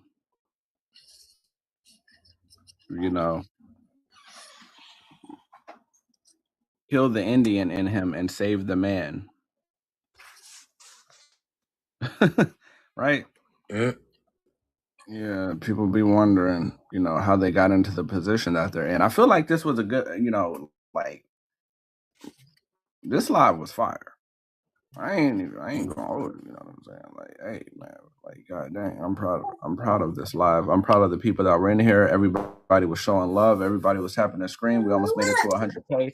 We almost got the gift goal, the finger taps, because I'm a poet, you tap your fingers when a poet's cooking. I told y'all, yo, 4:30 p.m. Eastern time, Monday through Sunday. Don't be late, man. You know, today we were cooking from the beginning to the end. I wasn't playing around today. I had some things that I wanted to accomplish, right, with this live, but I'm gonna do it more than once because repetition is the father of learning. But we got my brother Morris, master teacher, up here. If you feel like joining the panel, feel free to join. At this point, it could be an open discussion. We can talk about anything, but I do want to talk about like different ways that we could bring our community back. We can empower the community, different things that our community needs to be stronger, different things that we can do to like build a nation in a sense, you know what I'm saying? Build a state, personhood, all the different things that we talked about today, right? Because the whole world loves it when you don't get down, you know what I'm saying? But we trying to change the world. So we got to make that sound. And the next time we in the news, it needs to be about what the hell we just did. Oh, these niggas done made a change. So we can stop singing the blues. Take a little trip, hey, to pack up your minds. Take a little trip, hey, to pack up your mind. Look forward, not behind, let me see what you find. I called a sucker down because his daughter could rhyme. And if his mama is a caller, daughter must be a dime. I gotta meet her. Don't take no shots, I don't use them. Asians, I don't even play the radio neither. Only if I need to know the sports or the weather. I'm a cool type of brother, but yep, your head I from the neck. See, ain't nothing changed, hit the stage. Set a date, sucker, in battle, we can engage. Tap the screen, shut a live. Feel free to join. You know what I'm saying? It's back, y'all. No, it ain't went nowhere like heavy hair with style and jail in it. Throw a curl in it, dread and epic stuff. Knowledge is power. And this is for the working at the airport who got laid off. I take my shades off. If you look straight in my eyes, you still might see the sky because the whole world. It's time to wake up, y'all. This is the age of information. There's no more time to be a fool. No more time to be taken advantage of. I feel like I broke it down pretty well, the condition that we find ourselves in. And it's time to get out of that shit. It's time to nation build. It's time to grow. You know what I'm saying? It's time to delineate the proper way, right? When we looked up what delineation really means, it means to build a nation, to build a state. You know what I'm saying? We're not just trying to reclassify ourselves. We're trying to, you feel me? Look how I shine. Randy Moss. Gather no mouse.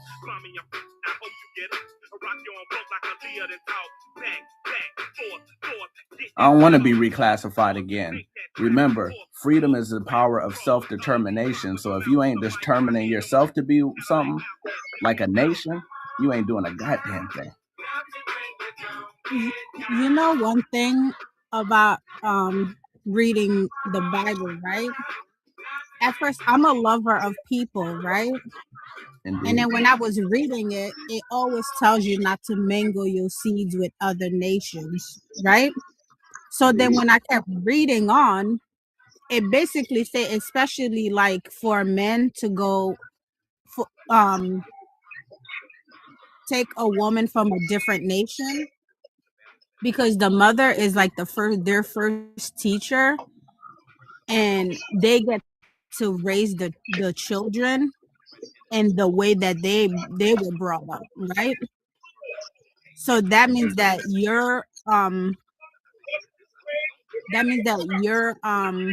foundation gets to it's cracked, because that child will take mainly after the mother, and then the men will try to make their partner, will try to satisfy their partner, because she gets her input into the way the children's get brought up, the way the household gets to be. So then you kind of go against the foundation of where you're from, if I'm making sense. Makes perfect sense to me.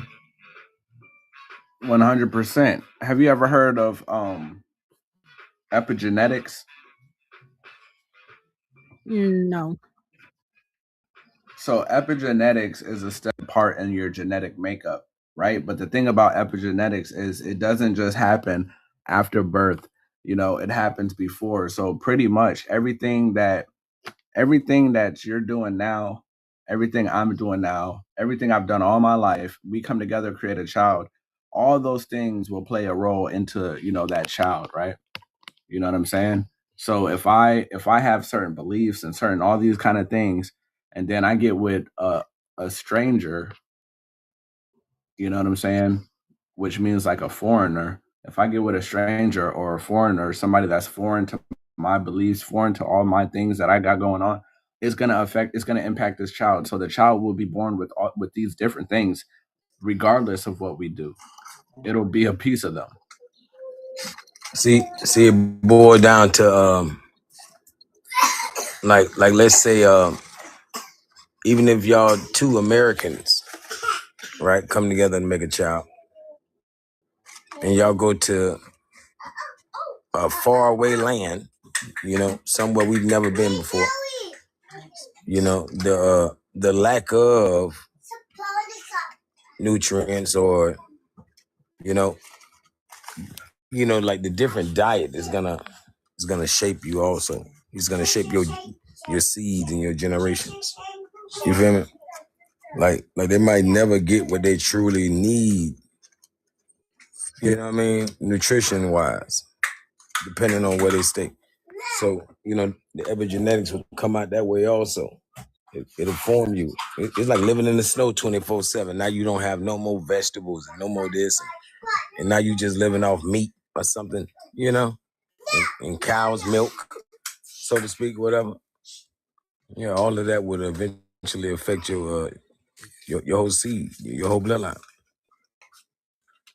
Exactly. You know, because the healing is in the land. That's another reason why they took us off the land and put us into high-rise buildings and projects and all these different things. Take you off the land because that's where the healing is. And then if it's a land that your ancestors were on and your ancestors cultivated, they walked on and all these different things, you know what I'm saying? This is where the specific medicine for you will be. So it would make sense for me to tell you that you're not from where you're from and try to send you to other lands and make you weaker and weaker and weaker as time goes by. You know what I'm saying? That's true. Plus, you also like in reality, in the state of the world today. I mean, you can do whatever you want, but when you mix with other nations, I feel like it does put a confusion in the child's mind just because like there's a lot of hatred going on, and they gotta try to navigate these things, right? Like a lot, like I know people who have had children with white men and white women, and at family reunions, their melanated child gets treated different. Like, what the hell? Like, oh, my grandparents are like their grandparents on their mother's side is racist. You know what I'm saying? So they treat my children different, and it's like that's a weird position to put your children in. Just because of your love life. Now you done fucked up your children's life because you were being ignorant to these things. Hey, show you how epigenetics work. Like eating that raisin potato salad just it takes away the soul out of a young mixed child. Just being funny. Hell yeah. You know what I'm saying? 18 years of no season could fuck Oh my anybody God, up. anybody up, man. For real. You know? I'm talking about that's a whole another way to white out the genetics. Facts. Facts. Hey, what we say is, everything is mental. If you done deprive the mind, then you just can't be. Exactly. All this shit is important, you know what I'm saying? And when it talked about when we were and it goes into what we were reading when we were reading about nationalism, right? When we were talking about nationalism, it talked about one of the issues people are going to have is determining who was us and who was them. not even in a hateful sense, but it's like when you get to the point where you're trying to build this thing called a nation, you have you have to set clear boundaries, and the boundaries have to be respected by other nations of people. And if they don't respect the boundaries, then that kind of tells you who your enemy is, right? You know, like people are scared. People are scared to be so-called racist, right? Or they're scared to be called a racist. But we're taking that shit out of it. You know what I'm saying? That shit is completely irrelevant. We're talking about nationalism, nation building. You feel me? And any other nation should just see that shit for what it is and be like, yo, these people find themselves in a state of oppression and they're getting out of it. Um, And whatever, go ahead. I don't think that they see it because they already have their own nation. It's us that have to stand our ground. No, that's true. We had to stand our ground. The same way when you're doing your own personal healing, think about your family. When you tell them, "Oh, I'm changing my life. I don't want to eat this no more. I don't want to do that no more." They try to overstep your boundaries as many chances as they get. And you have to get to a point where you're like, even if it's my mom, I'm gonna cut this person off because they're trying to overstep my boundaries and they don't respect who I am and what I'm becoming. Peace, Bree. How you doing? You know what I'm saying? Right, because if we're oppressed and not knowing who we are, and we always flip flop, but it's the flip flop they get to they use that to oppress us and gain, and it's the gain that they want. But we're so sensitive and so loving, so as soon as somebody says something, like if we want to remove ourselves, they're like, oh, you guys want to gatekeep, but yet we can't go in their nation and tell them what to do. They'll call us out in a heartbeat. Exactly. But the thing about us is we don't even do that. If we go other places, we embrace their culture while we're in it and we'll show it love, but we don't take it with us and pretend like we have something to do with it. We just enjoy it while we're there and then we leave. If I go to Hawaii, I might do some like Hawaiian shit, but I ain't gonna come back to America and be like, yo, I created spam at 7-Eleven and I wear lei and do these dances. I'm not gonna do none of that shit. I'm gonna just be like, yo, I had fun in Hawaii, had a good time, took some pictures. That's it. I'm not about to do no other shit. I'm not about to act like I played a part and I went to Hawaii and now they sell spam at 7-Eleven because I went there and did it. You know what I'm saying? I'm not doing that shit. And they do sell spam at 7-Eleven. They do sell spam at 7-Eleven. Like how we have like pizza and chicken and shit at 7-Eleven. They got spam in those little places. One of our problem is Hurry up and bite. one of our biggest problem is telling our children not to date outside their race. Yeah. Huh? What? Wait, you said that's a problem? It's a problem Oh because no. you don't want to be called the racist. Oh yeah. But they don't have a problem telling their children not to fuck with us. I'm telling you that right now. Yes, facts. We should stand our own ground, and that's our foundation. Our foundation is to keep our children with our own children. They Our grow own up kind. and keep our own foundation, and so that way we can build our own nation. It's I think it's too late for us. Now the only thing we can do is teach our children. Well, I mean, I wouldn't say it's too late for us because when I was looking up the statistics, in reality, we don't marry outside of our races like that much, to be honest with you. Like black women, it said the statistics I looked up said a black woman will not get married before she marries outside of her race. It said that there's the statistic was talking about how the average black woman is so faithful to her race No. that before she marries outside of it, she'll just not get married. No. And a lot of the arguments you No. hear, bro, is black women saying, you know, I'm just going to be single. I'm good with being single for the rest of my life. And I bro, think part of that is because they want black men to get to a certain level, bro, but they don't want to marry outside the race. bro.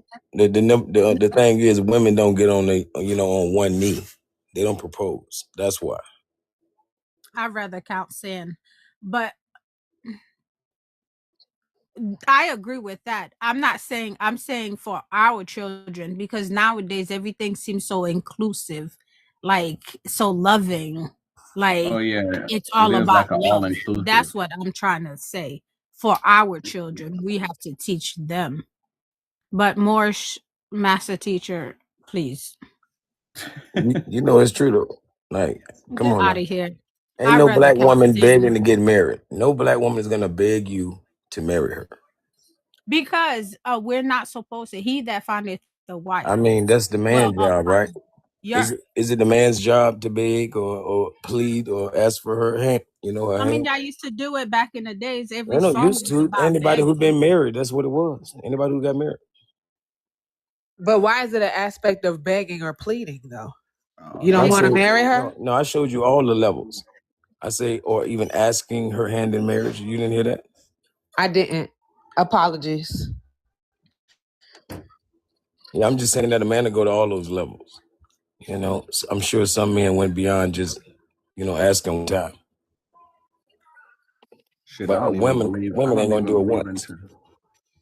Hey, look, You want somebody to propose to you, Moorish master teacher? No, I'm just saying for all these black women to not marry outside their race is still just based on not being proposed to.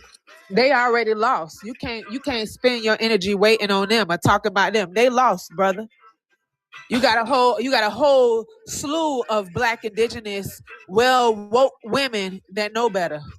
Those are lost, unfortunately.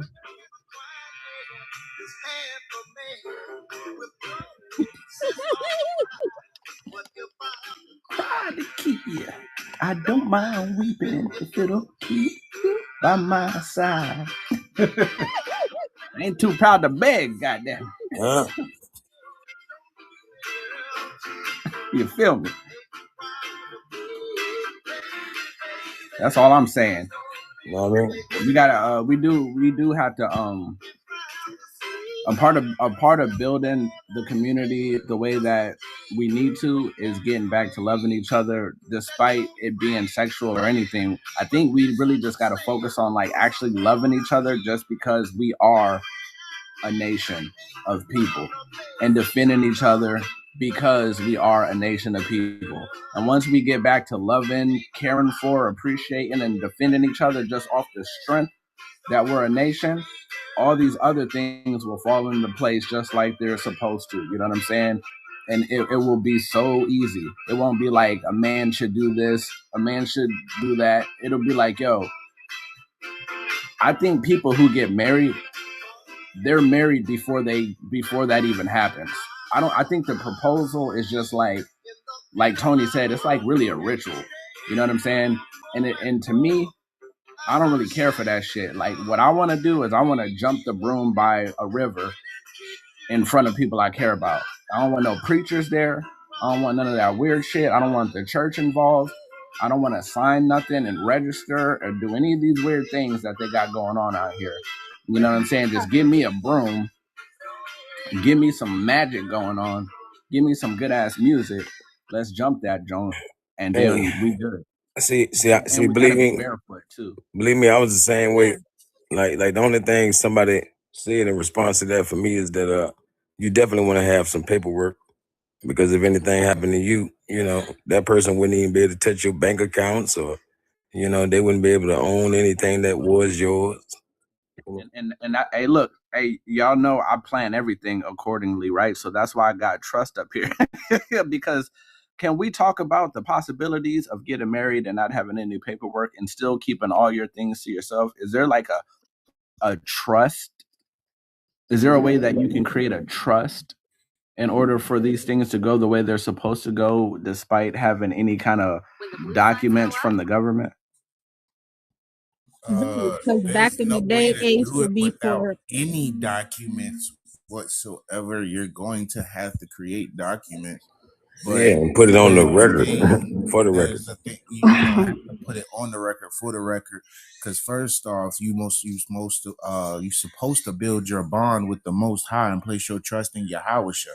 That's called an ecclesiastical trust, a private trust. That's when you create documentation that you keep for yourself and put it inside a safe. Mm-hmm. You are the record keeper. You are the record builder, the judge, the administrator. As You long as you mentioned have some type Yahusha. of documentation, huh?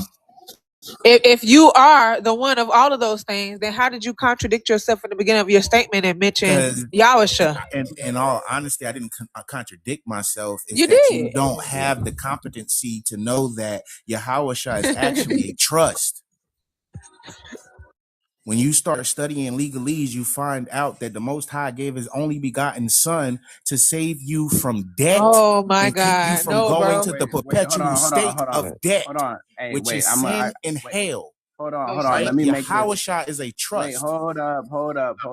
I gotta so make many one questions. thing. I gotta make one thing clear. All right. There's one thing that we don't do here, and we don't do a lot of back and forth shit. We don't do a lot of arguing.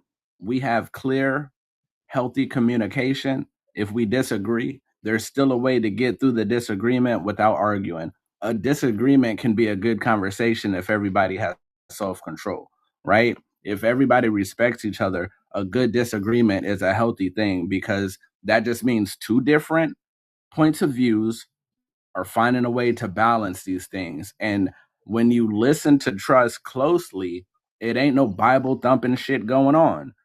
Like, there's a depth to everything that when you take time to listen, you can realize, oh, these things don't mean what this is what my lives are always about. Like, the words that are being used and the different ways that these things are being expressed through them is to trap you. But if you get to the root of what they're using, then there was an original way that these things went in order to be righteous. So we gotta slow down with jumping down each other's throats and let people get their whole entire thought process out, so that we can see where they're coming from, right? Because I use the Bible every day, and I don't care what nobody says. And when I hear people say, "Oh, fuck the Bible," I just know that they haven't read it. Now, what I'm saying is, I love the Bible because it's full of gems. Now, are there parts that I don't take with me? Of course, and that's in every book that I read, right? But there's hella shit that I take from it that benefits me. The arguments that the American Indian people have are all biblical. Like, not all, but a lot of the shit that American Indians are using on this app to win their arguments, it initially came from the Bible's information, and then it led them to other things. They talk about corn. That shit was popping because the Bible was used and it referenced corn. And then after that, the Indian society found it, learned about it, found references to it everywhere, and now they use it in almost every argument they have. So we got to be a little bit more patient with people to see what's really happening. You know what I'm saying? This is the cosmic couch where everybody has the opportunity to share their truth. But the thing is, the topic is community, so we can't be arguing. We got to be building. You know what I'm saying? Build or destroy. You know what I'm saying? And if we're destroying anything, it doesn't need to be each other. It needs to be the enemy. If we're building anything, it doesn't need to be the enemy. It needs to be self. And then self turns into community. Like I was saying, personhood turns into nationalism. And then and the only thing in between those two is statehood, right? There's steps to this shit. And we're building these steps by learning how, and one of the ways we build this all together is learning how to communicate with each other. You know what I'm saying? Properly. Facts. And I appreciate you saying that. My first statement was to gain understanding. I don't know why he took shade from it, but I really wanted to know, like, what were you meaning when you mentioned that? And it's because of the verbiage that I use. Within Okay. law, competency don't mean something disrespectful. It means that you did not fully grasp the information. Okay. Gratitude, God. Okay. I'm here. I'm willing to learn. And like I always tell people, my fault for how things come across. We also hold on before you say that, trust. Like, wait, before you say that, I see what the issue can be. even if somebody asks a question, don't talk at the person that asked it. You like make this shit general knowledge, because when you answer a question to somebody that disagrees and you talk at them, whatever you're saying, whether it be truth or not, it feels aggressive. So if a question is asked by somebody that disagrees, talk in a general truth, and then it's easier to accept it. But if I ask you a question and you talk directly at me, then it's like, whoa, what's that all about? You know what I'm saying? So let's just talk in general truth instead of adding stuff. Yeah, you got to paint with a wide brush. I've studied legalese so much to the point to where I don't communicate like everybody else does no more. No, I'm saying it's all, bro. It's the same words, and of course, those who know already know, but it's too many levels to every word, like the word trust. You feel me? Like when you just said your Howard shot, like nobody was ready for you to, connect that like with all of the legalese, Legalese as well. So that's what I wanted to get a better understanding of. If you study the legalese and etymology, you find out that sin means debt, hell means perpetual state of debt. So if the Most High gave his only begotten son to save you from sin and keep you from going to hell, that's a trust. A trust is built so it can save you from debt and keep you from a perpetual state of debt. Like so what? Yahawashi is not in nobody's trust paperwork, though. And that's why I came up. Yahawashi is built as a public trust. Can I finish my sentence? Because you want to be right so bad that you're cutting everybody off. I'm not trying to be right so bad. I'm explaining something. But I don't need you to. And what I'm saying is that, do you have a trust? Do you have one? I am Nobel Shadow Ali, the sole creator of the Amalgamated State Republic. I just asked you. Here you go with your aggressive jurisdiction. You're going with your aggressiveness again. Right? I just asked you a simple question. No, I'm not at all. Yes, you are. You're aggressive. You're being very aggressive. You asked me a question and I answered. Yeah, he did answer. He said, "I am," and I am Nobel Shadow Ali, known as the sole creator I don't of care the about none of that. State Republic, with my own jurisdiction as a postmaster and a judge. All right, I don't care about none of that. But question was, yes, you do. You just asked me if I had a trust. That's me informing you the power that I hold over my trust. Okay, now can I say what I want to say? The reason why I said that is because when you go to open up a trust, Yahawashi is nowhere in that paperwork. And the thing about it is that people don't like to respect other people's opinions or other people's right to not believe in that Bible. Because I think I have to disagree with Rashaud. When Rashaud said, if you don't like the Bible, you haven't read it. Well, guess what? You're talking to someone who has 2 doctors in divinity. You're talking about somebody who's traveled this world and studied that Bible. And I still don't like that damn Bible. I know what's in it and what's not in it. I know it from... You was the emotional one the whole time. I am not being emotional. And can you stop interrupting? And I know Rashaud said that before I even came off the mic. He said, allow people to finish their thought so you can know where they're going. My fault. I thought I was muted. I'm sorry. Hey, no, you knew what you was doing. Hey, come on, bro. I really thought I was muted. Like, why do you think I just said, yo, that's why? All right. Hey, talking shit. Hey, hold on. Bro, I invited you up here because you know things. But you can know all the things in the world. If you don't know how to talk to people, nobody's going to give a fuck. So what I'm saying is respect my space and use your wisdom correctly, and talk to people like, don't talk to people like I've gained so much wisdom and I've attained so much wisdom that I have to talk to people like they're below me because they don't know this stuff. You got to talk to, if you have the wisdom, talk to people like you're trying to nurture their mind. How do I do that when it don't feel like I'm being attacked for the knowledge that I hold? Like, this goddess don't even realize that. Hey, no, hold on, man. Private status. Like, no, but listen. If I'm talking about the Bible and somebody says, man, F the Bible, I'm not gonna get mad because there's certain things that from this wisdom and study, and I expect things to happen. You're supposed to be wise enough to expect certain things to happen when you say certain things. The wisdom comes from knowing that these approaches will take place, and you have to be able to handle them correctly without creating an enemy out of somebody that you could turn into a friend. You know what I'm saying?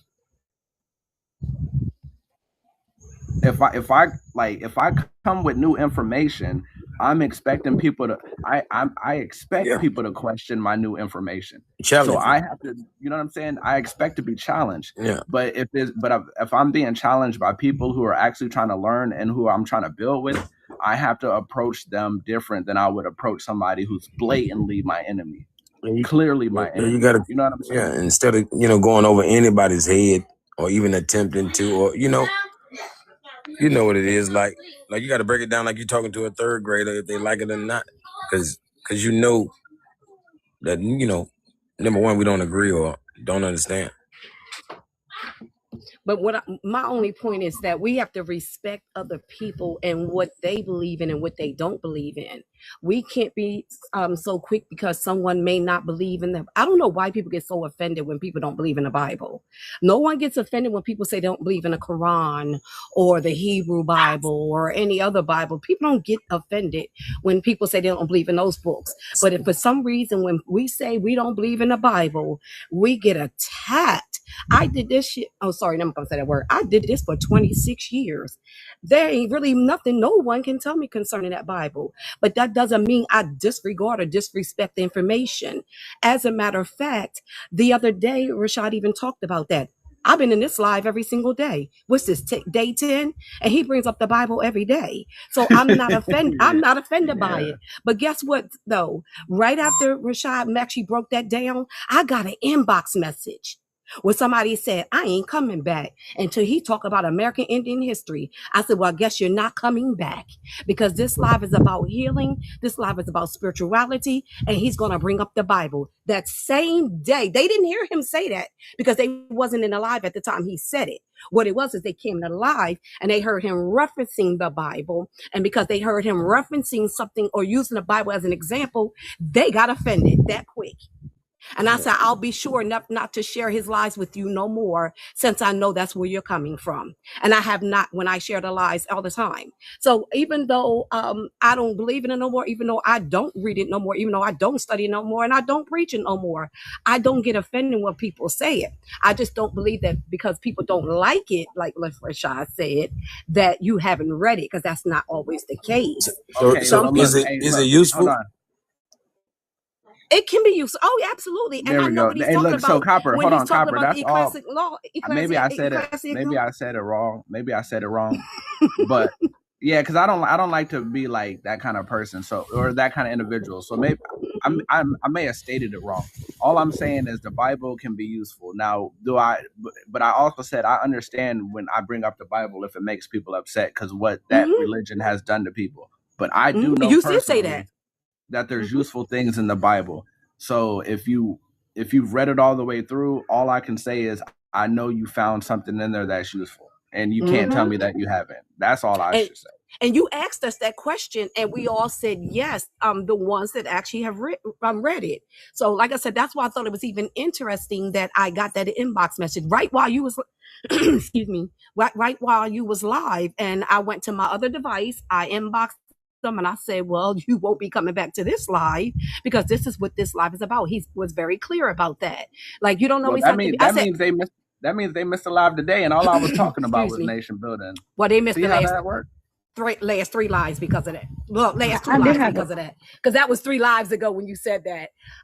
Excuse me. But like I told him, I said, you also have to understand that although, yeah, our ancestors might have had other practices prior to, a lot of our ancestors also converted to this Christianity. So you also have to understand that if you're going to throw that away completely, you're going to throw your ancestors away completely. So it's a two-headed sword. That's all I'm saying. We just have to respect people and their disagreements, or when people don't agree with us, we have to be respectful of that. I do have a question, if I may. And not to, I'm not changing the subject. This is actually still on the topic of community, but I know, like, just a minute ago, before we started getting into like the whole Yahawashah, breakdown and everything. One of the brothers had made this. This is when we was talking about marriage, and one of the brothers had made a comment about how one of the reasons why a lot of Black women are not married is because they refuse to get down on one knee. And I don't want to make any assumptions about anything, so I would like to know where that that thought process came from and why that statement was made. Because my thing is this. I do agree with the sister. It's not for us to be getting down on one knee and proposing to a man.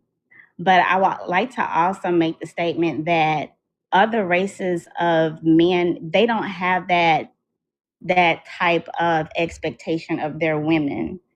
Number one. And number two, y'all don't have that expectation of other races of women either. But it just seems like, when it comes to community things and when it comes to, men and women things, it's like there is some expectation for indigenous women, or however you would like to identify as, I'll say the natural woman, to do things that are rather absurd and out of order. But on the other end of the spectrum, we also are supposed to be submissive and feminine and, all of these delicate, godly things and all of these wholesome things. So I don't want to make any type of assumptions really, which is why, I would like to have some clarity on that, because I feel like that was just low key glossed over, and that type of perpetual image toward us, it needs to cut. That need to get cut. That's over with.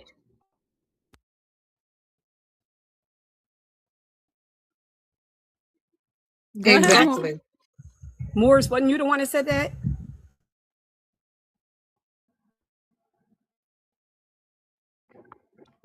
So nobody ain't got nothing to say now. And I think it was technically Rashaud, and it led into the question where Rashaud asked me, "Could you get married without doing any public paperwork?" Yeah. No, that's not the question. I mean, the question is not about the whole paperwork thing. That's how we got there. That's what he's saying. That's what I'm saying. I'm saying that's how Rashaud led there. I'm not sure if it was Rashaud who actually said exactly what you're asking about, or if Rashaud was piggybacking off that and led into that question. But I was saying that's how we got to me being asked, "Can you get married without any paperwork?" Right, but there was The I statement was do made by understand Morris. that, but let me be very specific. Let me be very clear. I do understand that's how we got there, right? What I'm asking is, why is there? Because there was a brother on this panel who stated that the reason why so many Black women are not married is because they refuse to get down on one knee. No, I didn't. No, stop. Oh my God, that's how you took that? You said it, Morris. No, That is what you. That's no. that. Whoa. That's wrong. Whoa. Yes. That is what No. you said. And let me be I clear. said Let because me be clear. women do not do the proposing. Women do not get on one knee. He said that the woman don't get on one knee. But you specifically stated I'm that. not saying they should propose. Bro, look, come on now. I was just making sure, because whoa, from what that's it why y'all sounds got all like, that steam for that? why would we not? Because the way I want to help no you woman to has ever understand. proposed. I know I want to help you to understand what that sounds like, because there was a remark that was stated before you responded that way was, talking about Black women specifically. Okay. And it was talking to and Rashaud the whole had story. I mean, yeah. Hold on. Let me make one thing clear. All right. I'm gonna make one thing very clear. When we on this panel and we talking about community, the only people we talking about is our people. Exactly. So it don't matter what other nations are doing. I don't give a damn about what they got going on. We talking about us. So all conversations will be considering us. You know what I'm saying? That's it. I think one of the issues is when we talk about our own people, we compare it to other people. We bring other people in the conversation. Ain't no Asian people sitting at the table talking about what we got going on when they talk about their own shit. It don't have nothing to do with anything. You know what I'm saying? Let these other people do whatever they got going on.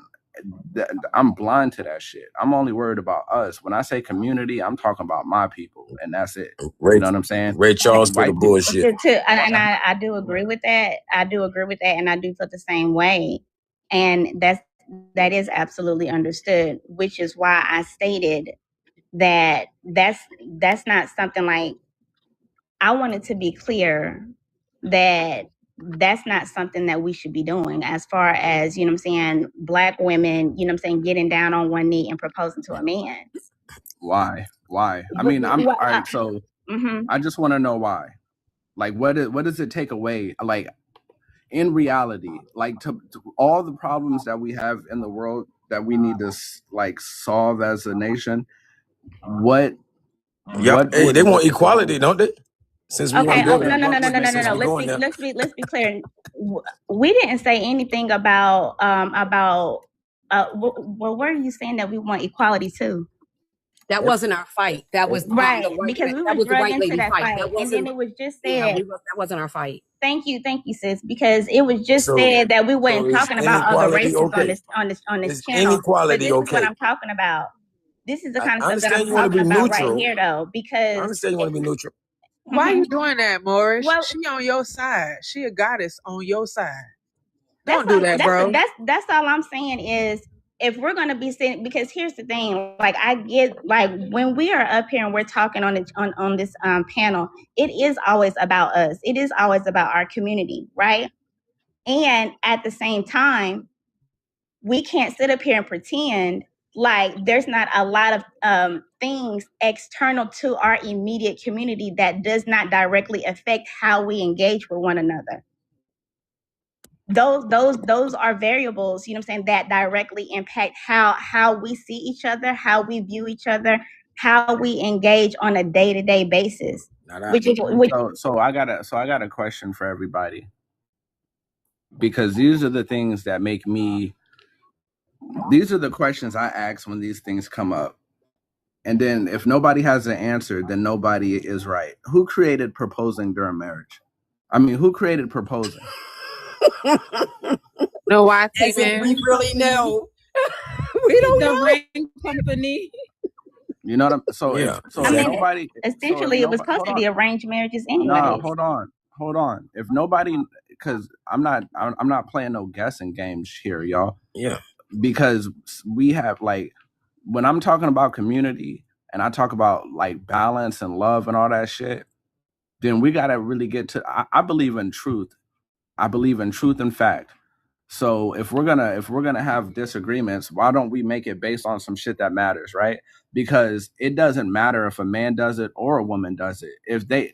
I bet you any woman that did it didn't feel bad that she did it, and that's why she did it. You know what I'm saying? And she wanted to be married. And if the dude said yes, then he said yes. And if a man does it, he didn't feel bad that he did it. And if she says yes, she said yes. I really feel like sometimes these things are looked at like somebody's supposed to do it, but then it's like, okay, then let's get to the real details. Who created the roles of these different genders? Can anybody answer that question? Bro, that's the original, real. hey, I'm glad you said that. Nah, hold on, Morris. Can anybody answer the question of who created these roles? So bro, if I could just say this, you can throw it to the side, but I'm just saying, the original ring was around the neck. It wasn't right down on the finger like that. It was around the neck. Like you see coaches with these ring around the neck. Yeah, she's taken. Don't say nothing to her. Damn. The time it was around the ankle as well. Don't forget, that's where that anklet comes from. When we wear the anklet on the that might be the cave woman side. So that's one of the signs that the woman was taken, which is why, like, a lot of us growing up was not allowed to wear anklets on the left foot. Okay, my bad. So in the Hebrew community, it's a nose ring. See, all these things make sense, right? They all have some kind of connection. But when it comes to who does what and gender roles, that shit came from people like John Money. Has anybody ever heard of John Money? I haven't heard of him. I'm not familiar with him. Yeah, exactly. Go look up John Money and then come back and tell me if you think that in all the issues we have, we should be arguing about gender roles and shit like that. none of these things even came, like, our outlook on these things are based on the people that are trying to destroy us. Austrians and Germans and Facts. all these other shit. Like, come on, we gotta chill. We can't destroy each other about some shit that came from a goddamn German and Austrian, right? That's Like, real. that mess with children. Like, we gotta be serious right now. You know what I'm saying? We're gonna bring some balance to our community by not setting our standards based on them. Now, one of the things about certain situations is, like, one ethereal guy that said, "I'm not kneeling down." And I respect that. And the man you meet that's right for you will do that. But that doesn't mean that when a woman does it, she should be demonized for doing it. She's her own individual, and whatever works in their household is what makes their shit work. We gotta stop feeling like, yo, because I don't fuck with it, you shouldn't fuck with it, or vice versa. You know what I'm saying? Because who cares? Like, as long as they're not fucking up your life, what they got going on is just what they got going on. You know what I'm saying? I bet you if you go to their house, they're happy as shit. You know what I'm saying? So why do I care? Why am I gonna argue about it? Why am I gonna argue about something that doesn't really hurt anybody? Yeah, hey, just having a kid, you know, made people husband and wife. Simple, you know. Yeah, I mean, I'm aware Hey, of and that. hey, and having a baby, when you put your thing in her thing, you know what I'm saying? Yeah. That's the real ring around the That's the road. You ring. know? That's the first real ring. right That's there. the first ring ever. Yeah, That's the real soul tie, tying the Right. knot, exactly. as All they that other, say, yeah, that, tying the you know what knot. I'm saying? All that other shit is irrelevant anyway. So, like, it's like, if we want to get back to what really matters, as soon as I get up inside you, Consummate. then Yep. it is what it is, right? Talking about getting down on one knee and all that other shit, that's just for the show.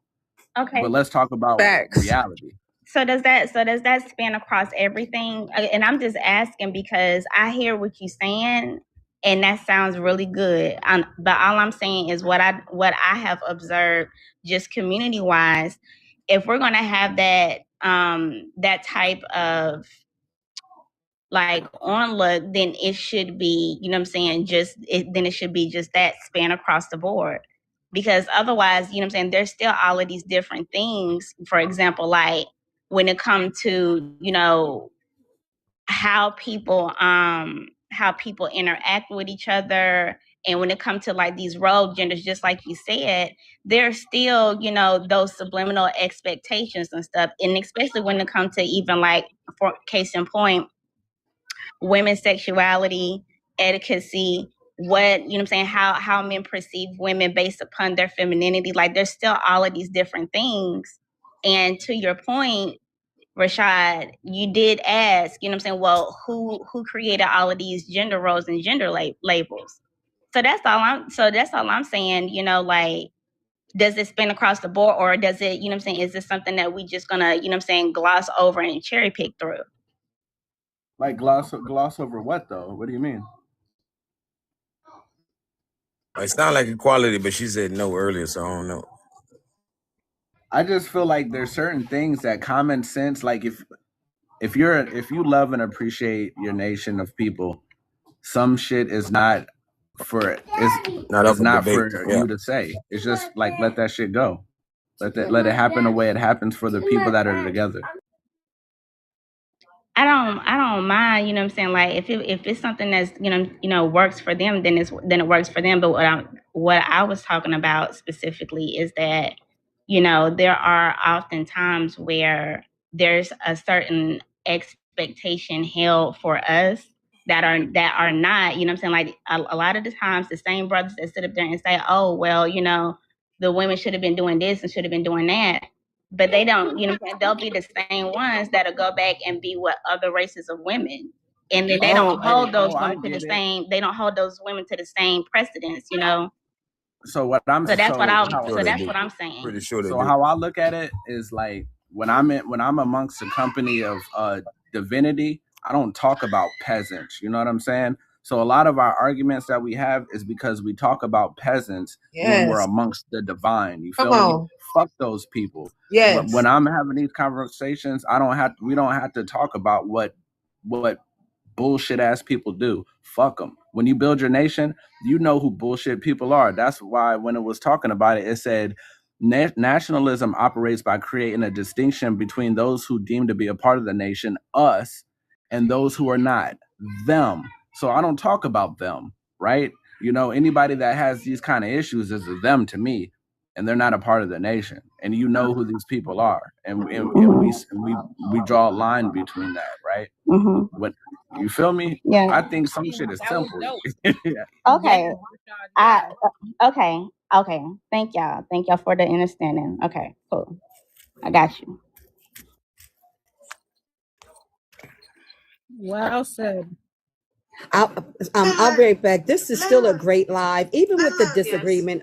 It's still a great live because sometimes we don't have a clear understanding. We don't always give each other a chance, to get their thoughts through. But it still is a great live. I still enjoyed everybody up here.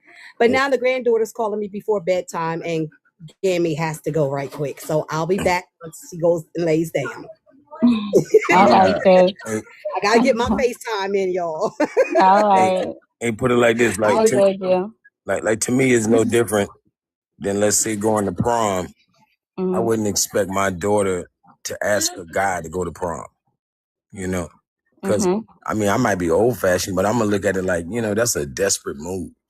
That's what I'm saying. Like, But that's see, not what right. Rashaud was that's just what I'm saying is saying. that type of mindset is peanuts. That's literally No. what Rashaud was just trying to explain. And it's no shade to you because we on the same team. Please hear me when I say this. How I took what Rashaud was saying is that entire narrative of how gender roles are supposed to be and supposed to act, that is all YT indoctrination at the end of the day. It played a major part on our people, my brother and my sister. They want us to talk about frivolous shit like this. Once you know the real, and you know about divinity, and you know about the true God, Mother Gaia, Mother Nature, Mother Board, Mother Ship, Mother Earth, then you don't have to talk about these little minuscule things about gender roles. Because if you know what's real, you know what's real. So that's how I took it from what he was explaining. And you being a God that has a goddess as a daughter, I get where you're coming from. I'm an only child, and I have a father that was in my life the entire time. But that whole gender aspect of it, you have to understand. That nuclear family aspect, that was all whitewash indoctrination. That wasn't us. We didn't have to, our ancestors, and I'm talking way, way, way back, they didn't have to singleize families and say, oh, the man do this and the woman do this. It wasn't like that. Yeah, it would. It seemed like. So that's, I mean, I get it like on, I get it on both sides, but that's Yeah. why, that's what I was trying to get at, is that, for a lot of our people, there is, what I'm saying, those, like, I get that we're conscious, I get, like the divinity and stuff like that, but that's what I was attempting to articulate, is that, even for those of us who are, newly conscious or whatever, there's still a lot of Eurocentrism in the subconscious mind that plays out, in our everyday lifespan and how we interact Absolutely. in our relationships. You know what I'm saying? So it does make it very difficult when it comes to building community and refortifying ourselves and really, like, coming together in unison and starting anew and like, for example, like Rashaud, you were talking about earlier, like not essentially like not taking on like a whole new essentially like identity, like for example, like every 10 years, I'm saying, they, one minute we Negro, the next thing we Black, next thing we African American, so on and so forth. And I'm saying, like, it does make it difficult to rectify those things when those are still very real stereotypes that even within our communities we depict on each other. And that's why you gotta operate in rise those, above it. Those are right. principalities towards you, goddess. You're literally answering your question while you asking it. That's why it's taking a while for you to push it out. And I hear you wholeheartedly, because Yeah. we all used to think that way, and it's not our fault.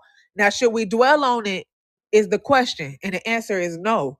Because that's why I literally came up here. What you just said that Rashaud was talking about, because I had like a little download earlier. about who we really are and things like this. All this stuff that's coming out right now with our president and stuff like that. You know, we know all the lies that are being revealed. So like I came up here about, our people and stuff like that. So, we all on the same team. I didn't mean to interrupt you, but I get exactly what you're saying. And it's understood. It's understood. We were all lied to. Yeah, thank you for hearing my heart with that. Tony, you gotta keep your ass up here too, because I like that shit. We gotta speak with this kind of power when it comes to like setting the standard for ourselves and remembering who we are. You know what I'm saying? Hell yeah. Like what I Am God Frequency said, we have to know that this is coming from the subconscious mind from white folks' teachings. You know what I'm saying? Like all these questions we have is because we learn from human beings teaching us how to be animals instead of learning from gods on how to be gods and goddesses. You know what I'm saying? From learning from gods and goddesses on how to be who we are, right? So we're going to have some of these things like in our subconscious mind, but the more we embody who we really are, the more we'll realize that these things are so minute compared to everything else that's going on, right? Like there's niggas getting shot down in the streets right now, and we want to argue about like who should get on one knee first. What? There's a WAR going on right now. That's irrelevant.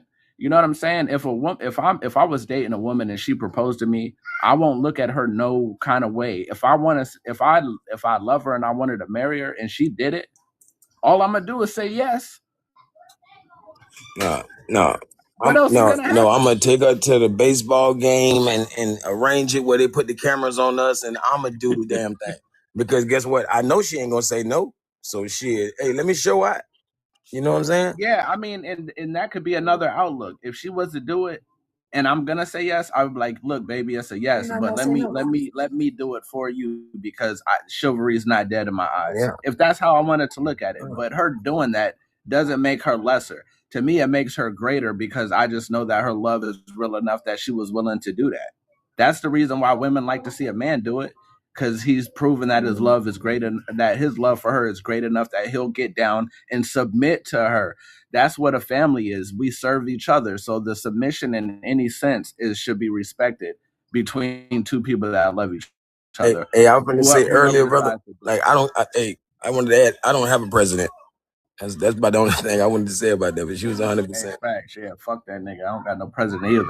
We talking about sovereignty. You feel me? That's the leader of a corporation. We building a nation based on truth. Although I agree with what y'all saying, I still would rather count sand. I can't hear you say that again. I said, although I understand what y'all saying, I still would have rather count sand. I'm not proposing. No, but that's the thing. You don't, that's not something we have to talk about. Me. Exactly. I mean, of course, no shade, but of course you would say that. I mean, we see the flag in your name. I mean, the people that from where I'm from, we already understand. Like what he just said was understood immediately. Because we already know the transgressions and the trials and the tribulations that our people have been through. You know, I don't know you from a can of paint, and I already know that you are not my enemy. So don't take no shade for this. But it's just outstanding that was what you had to say after all of that. It makes perfect sense. And people be wondering why we act the way we act. I mean, y'all show that shit. How the fuck else are we supposed to act? He just said all of what he just said after what took place, which in all honesty was a huge misunderstanding to begin with.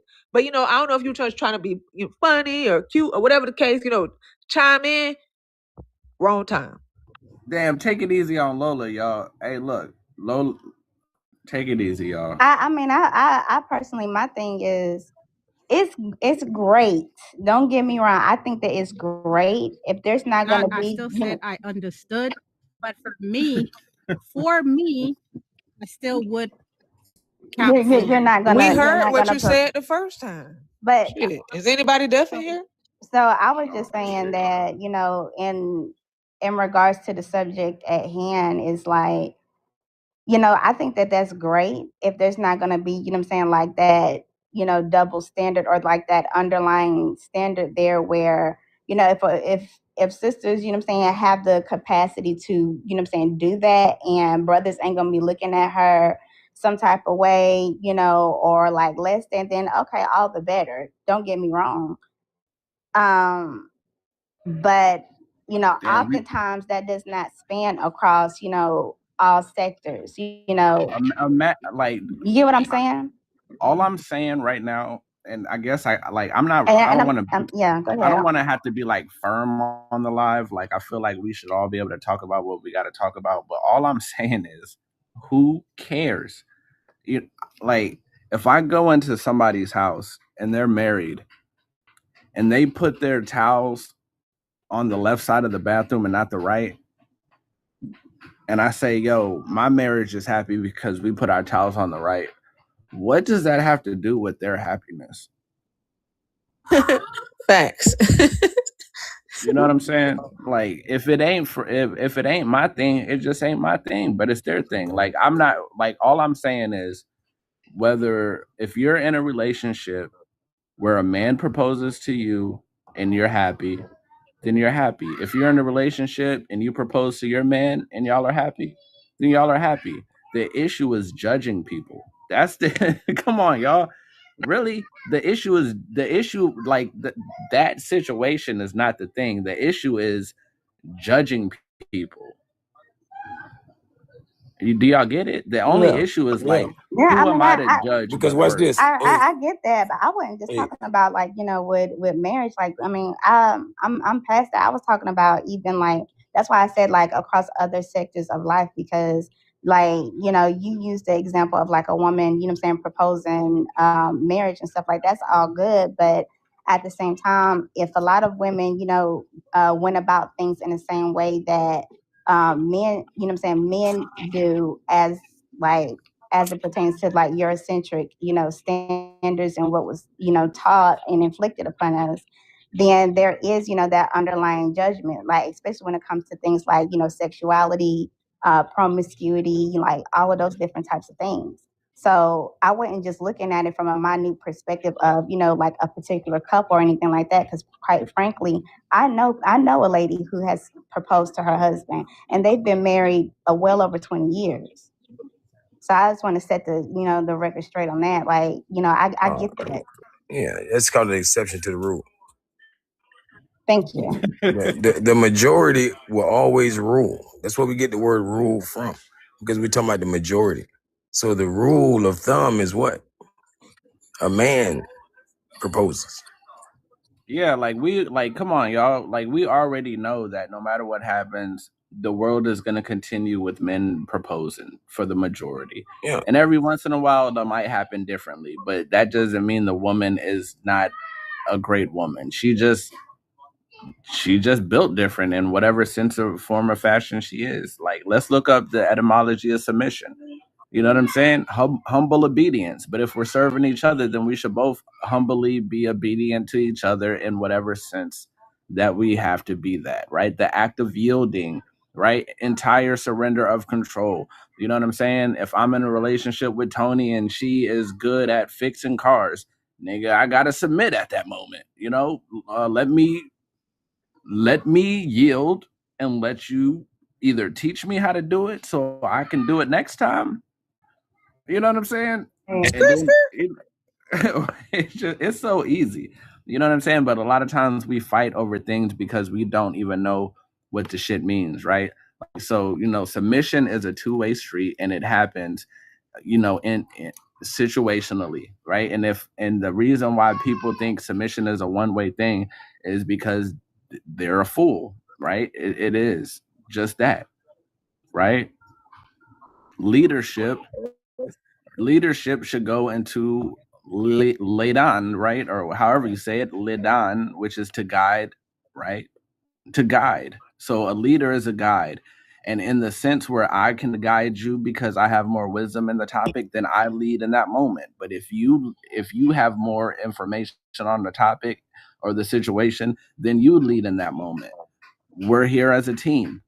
That's all it is. Teamwork makes the dream work. They've been telling us forever, you know what I'm saying? But we fight so much that we keep forgetting that we're supposed to be a team, because, you know, we're always trying to figure out who should be in charge or something. See, Everybody. see, let's be honest. Like most times, the man is older than the woman, and ain't no man gonna, follow the lead of a younger woman. Oh my God. It just don't happen like that. That's just real life. And thank you for being honest about that. Like I get that too. At the end of the day, we need each other. If we are but what does that army, mean by following? yeah, okay, I'm about to say it. We need each other. If we are army and we down bad and the opponent is literally on our ass, are you gonna turn around and say, baby, get behind me? I'ma handle this. Or are you gonna say, girl, get beside me and run them things? We are on our ass. The time is of the essence. Do you have time for ego, or do you need your partner? Now, if it all falls down, we don't want you to fall down at all. That's the point. Okay, I'm glad you said that. I wasn't even gonna bring that up. I already understand that. I didn't hear that at all on the panel. I already know Rashaud know it, but thank you for saying that. But I'm just trying to make a statement at the simple fact of they want us to be worried about that shit. That's like giving a kid a piece of candy. Okay, here you go, baby. Play with this while I'm over here doing all of this. We worried about the wrong thing. I promise you our ancestors wasn't worried about that. I'm gonna tell you right now, if we live together and they break in a house and I'm getting my ass whooped, partner. Right now, like I'm shooting, like period, because you ain't finna be breaking into the house and whooping my man ass. I don't care. It's a wrap. Facts. Don't. We definitely a team. We definitely a team. You know that. That's over with. Yeah, we a team, but I'm just saying, it's off with your head. Like somebody, like somebody got to be the middle linebacker is what I'm getting at. Right, because at the end of the day, like this is my, that's my divine counterpart, and you're not finna, you dealing with my divine counterpart, you dealing with me. Like don't a Clarissa Shields deserve a man that can, take up for her? Who does that man call whenever he in trouble? Who do you call? Like, who do you consciously call whenever you are in trouble? Mama, right? Oh my God, I can't believe this happened. Let me call my mama. Mama. Right. Yeah, you scared me when you said that. I ain't lying. Because all I got to say is if I pull it out, I'm using it. And that's on period. One thing I can say is we know that there's a WAR and there's all different kind of fields where these wars are taking place, whether it be in your mind, on paper, out in the streets, etc., etc. And everybody has a position to play. I've been in the military. There was men, women, both fighting their different fights for whatever they have mastered, right? So that's just it. Whatever you good at, then be the greatest at that thing. And then everything else falls into place. Yeah, we come together like Voltron. Facts. Exactly. Let's kick their ass. Exactly. Yeah, let's just win. I'm just here to win. That's it. Like, yo, what do we got to do to win this? Okay, let's do that part. Let's do that. Yeah, I'm not even going to be standing around like, nah. If we are to walk outside and someone attack you, I'm fighting. Yeah, it's over with. It's not even gonna be no hesitation on that. Be a partner. No, put it like this. I'm pretty sure me and Rashaud would rather y'all stay in the bunker and pop shots at anybody trying to, get us while we maneuver through that minefield. We don't want y'all running through the minefield, risking getting blowed up, getting shot. We like, stay back there and pop at them to keep them busy while I maneuver through the minefield. You know what I'm saying? So you got my back. I'm good with that. I'm good you got with a big part of it. You know what I'm saying? You got a big part in this. It's just the fact that, the most dangerous things, we don't never want y'all to think that's your job. That's not your job. That's because you're walking in your power. That's the protection. Yeah. That energy of protection like you're supposed to be doing. Which leads me back to one of the main reasons why I came up here, because the brother trust. Like, in all actuality, I really did want to understand what you were talking about when you mentioned the Yahshua trust and things like that. Because I did say that I do understand legalese. I do understand all those type of things. And I'm not a Bible thumper, but I do read and decipher the Bible. So honestly, I really did want to know where you were going with that. Like, is there like a document that is called Yahshua? And if so, it makes sense because these YT motherfuckers, they'll do anything to keep our people down. So that's really what I was trying to understand. And I'm glad we had this conversation because we have to understand as a people that we are on the same team. We don't have to knock each other down. Whichever way that you try to explain the word incompetent, it shouldn't have been said. I'm on your side, okay? No, I said you didn't have the competency of that side of. And that So sound that's real low exactly vibrational, right? That sound low how vibrational, which we don't have time for that. Keep that low vibrational shit to the white bitches. legalese. I'm not speaking English. I'm speaking legalese, and in legalese, that just means Yeah, you don't get something. incompetence is not. It's not even. It just means like the want of skill. Like so, you're without a specific skill. But it's not really even a bad thing. Like it's worse for me to call you a wife than it is to call you incompetent. I learned I something new didn't call today. her incompetent. I just said she didn't have the competency of what I was speaking on in the sense. Right. Like Yeah. It ain't really a horrible word. Like calling your child a kid is 10 times worse than somebody calling you or saying you have an incompetency in a certain subject. You know what I'm Got it. saying? Just like Okay. yeah. But just trust. Like you got to know. We can speak with love and sternness at the same time. You know what I'm saying? Absolutely. Hell yeah. You Because know, I really wanted to know. So if you can you please explain that? and if well, you have a that's presentation, hey, trust. If you have any kind of presentation, I can put you on the big screen. Yeah, can you go into like this, like the legalese as well? Because that's a new concept to me as well. I'm not gonna pretend to know something I don't. legalese is more or less a mixture of English, Old Latin, and French. It's It's what lawful they, terms. yeah, it's what they speak Like, in the courtrooms and what hey, police speak when they're communicating with you. So is that hey, like hey, black law? It's more than just black law. You got black law, Anderson, yeah, black law Oxford, is just a Abishai, dictionary, Thiers. It's a lot of them. but it's all connected because black law is giving you legal terms. Yeah. So, but we know everything is legal versus lawful. So me personally, everybody speaks legalese. I say I speak lawfulese.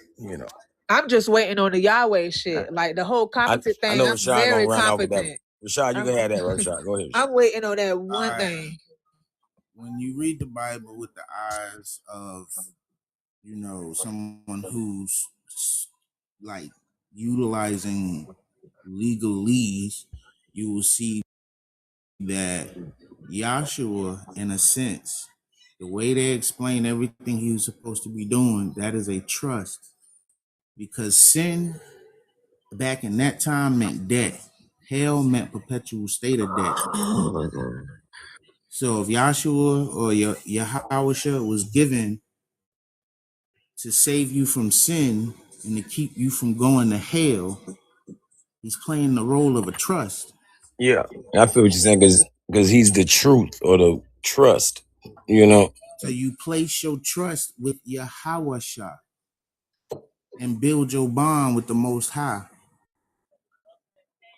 That just means to create your private trust. Your private trust is between you and that's the why we Most call it a High. The bond. Holy Trinity in that situation would be the Most High is the grantor because he's the creator. Which one controls, one creates. I mean, what one creates, one controls. My fault, I said it backwards. Or one Right. So controls he's the which grantor. one creates. Yeah, Yeah. Which same thing. Yeah. So he's the grantor. Yahweh shall be basically the fiduciary, the one that's given the trust, full faith, and credit, so it's allowed to operate in any means necessary in the best benefit of you as a child of the Most High. Well, the fiduciary is going to definitely be a actual person that you It's given the the The power. private side. fiduciary and, and the bank This is the private colloquialisms side, are not all commercial, YT. We get that not already. commercial yet. The private is between you, your creator, and that's it. Nobody else is supposed to see that paperwork. The only thing they are allowed to see of that is the public trust. If anybody sees anything other than the public articles, if anybody sees anything other than the public articles, that trust is now pierceable. It does not exist anymore. I'm not speaking on the commercial side. On the commercial side, they flipped it. They changed it. This is why you got to go back and correct your status and make yourself the executor, aka the benefactor and beneficiary, the true heir. They changed it on the public side. They flipped it because they got the state as the grantor and all agents and agencies as the fiduciary / beneficiary for some reason on that side. And then you're the trustee. You're the one who takes the liability, the pound of flesh. This is why you can be summoned. And you do everything in the benefit of the state technically. Because they flip the roles. Once you fix your status, then you go back where you need to be. So is that where like the sovereignty comes into? Yes, because sovereignty is a power that the state created office holds due to the fact that it was created for you.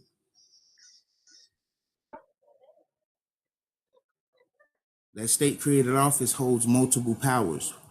It can you can activate your postmaster power, judge, administrator, banker, broker. There's a lot of things you can do under that state created office if you know how to operate correctly. So what do you suggest the people do with knowing this type of knowledge? I'm asking for the masses. Again, I'm already aware of what you're saying.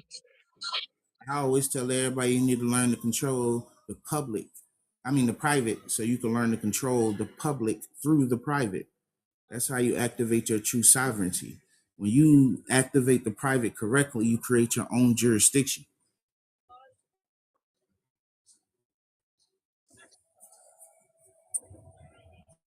But you And overstand that this where can is we a learn this spiritual information warfare, from? right? You said what now? You could go ahead, goddess. I was asking, so where do we learn this information from? Like, how do we learn how to control, the private sectors and how to apply those things to the public sector? You have multiple options because you got some people out there that's giving information. I wouldn't say everybody's giving good information. It's up to you deciding if you want to cut corners or not. Oh, brother, man, just tell them that you have shit available that they can utilize in order to get this information. Yeah, I will get there, bro. Like I don't just say, stuff like that for people to feel Man, like but fuck all that other shit. Hey, look, if people want to know where to get money. the information, for me, I got books readily available. I got Somebody's Been Lying, Words, Spells, and Curses. Somebody's Been Lying, A Great American Deception. Fuck all them other books. Get my shit. That's how I feel about it, and you should feel the same way. You feel me? Yeah, because I'm not. I'm just saying, like, me personally, and I can't speak for the masses on this. I would hope that the masses would agree, but I wouldn't be interested in anything that's not, legitimate. Because to your point, there is a lot of misleading information and miseducation on these types of subjects, anyways.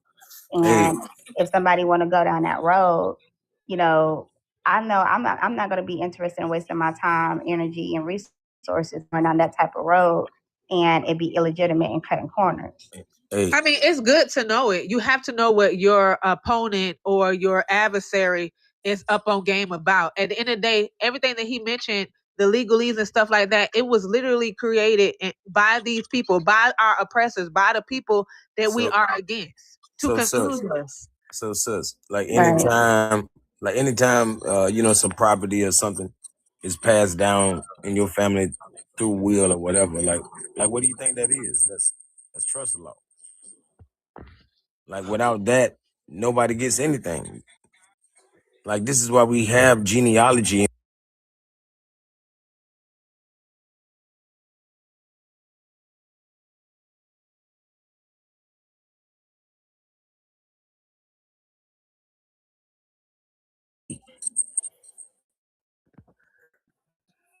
So it's all trust law. And I'm gonna say about that word masses, we always know that the letter M in the word masses is silent. So never follow the masses. And while we thinking about that, asses. 5 other brothers just got unalived.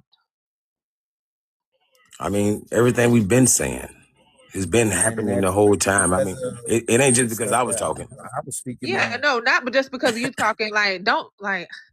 I'm if just I gotta saying for the say last same team one more time, it's yeah, crazy. for the last Like, it's 24 nothing hours, against you, brother. 50 Because we years. all up here talking. So it's no shade against you. It's just a simple fact of the It's things. just the timing. Yeah, it's just the timing, because everything that Trust said, I'm on his side too.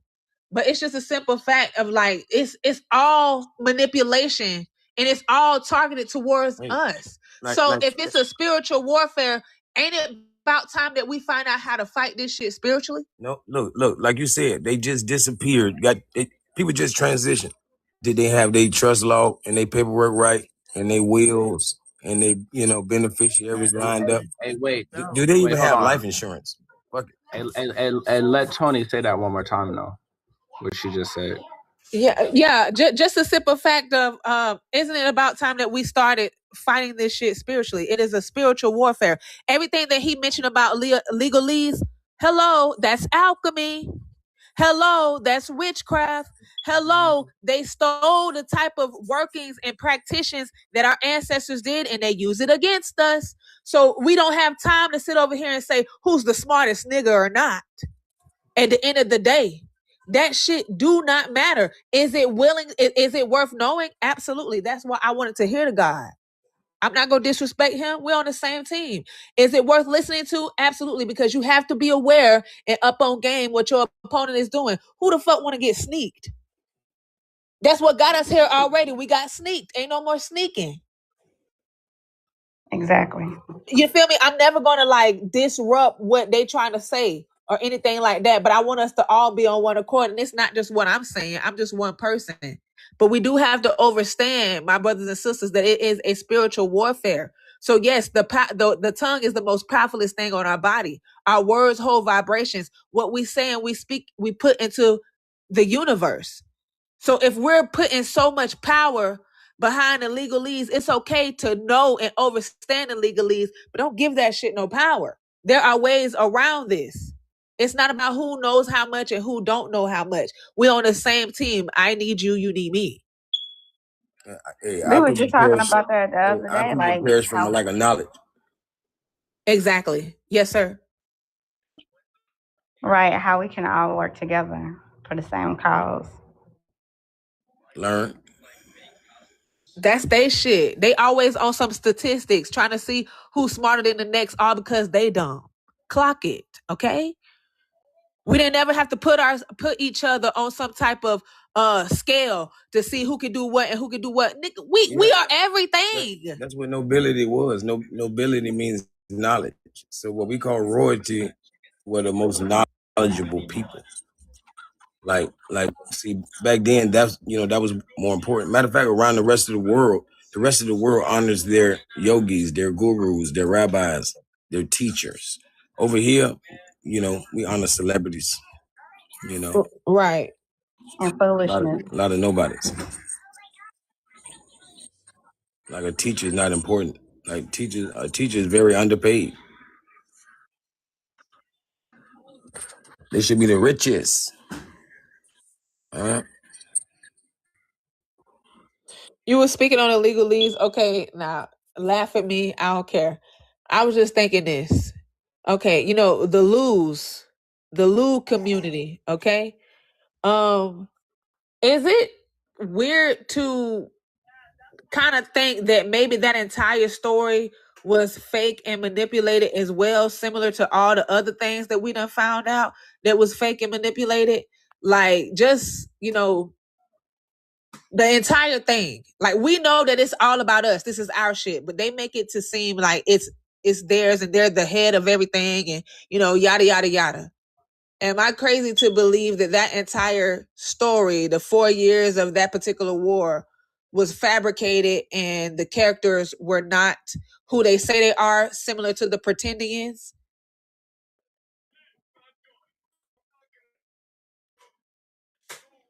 I mean, I'm asking. like some people try to say that the guy with the short mustache was a funny mustache was black man and all this. Like, I don't.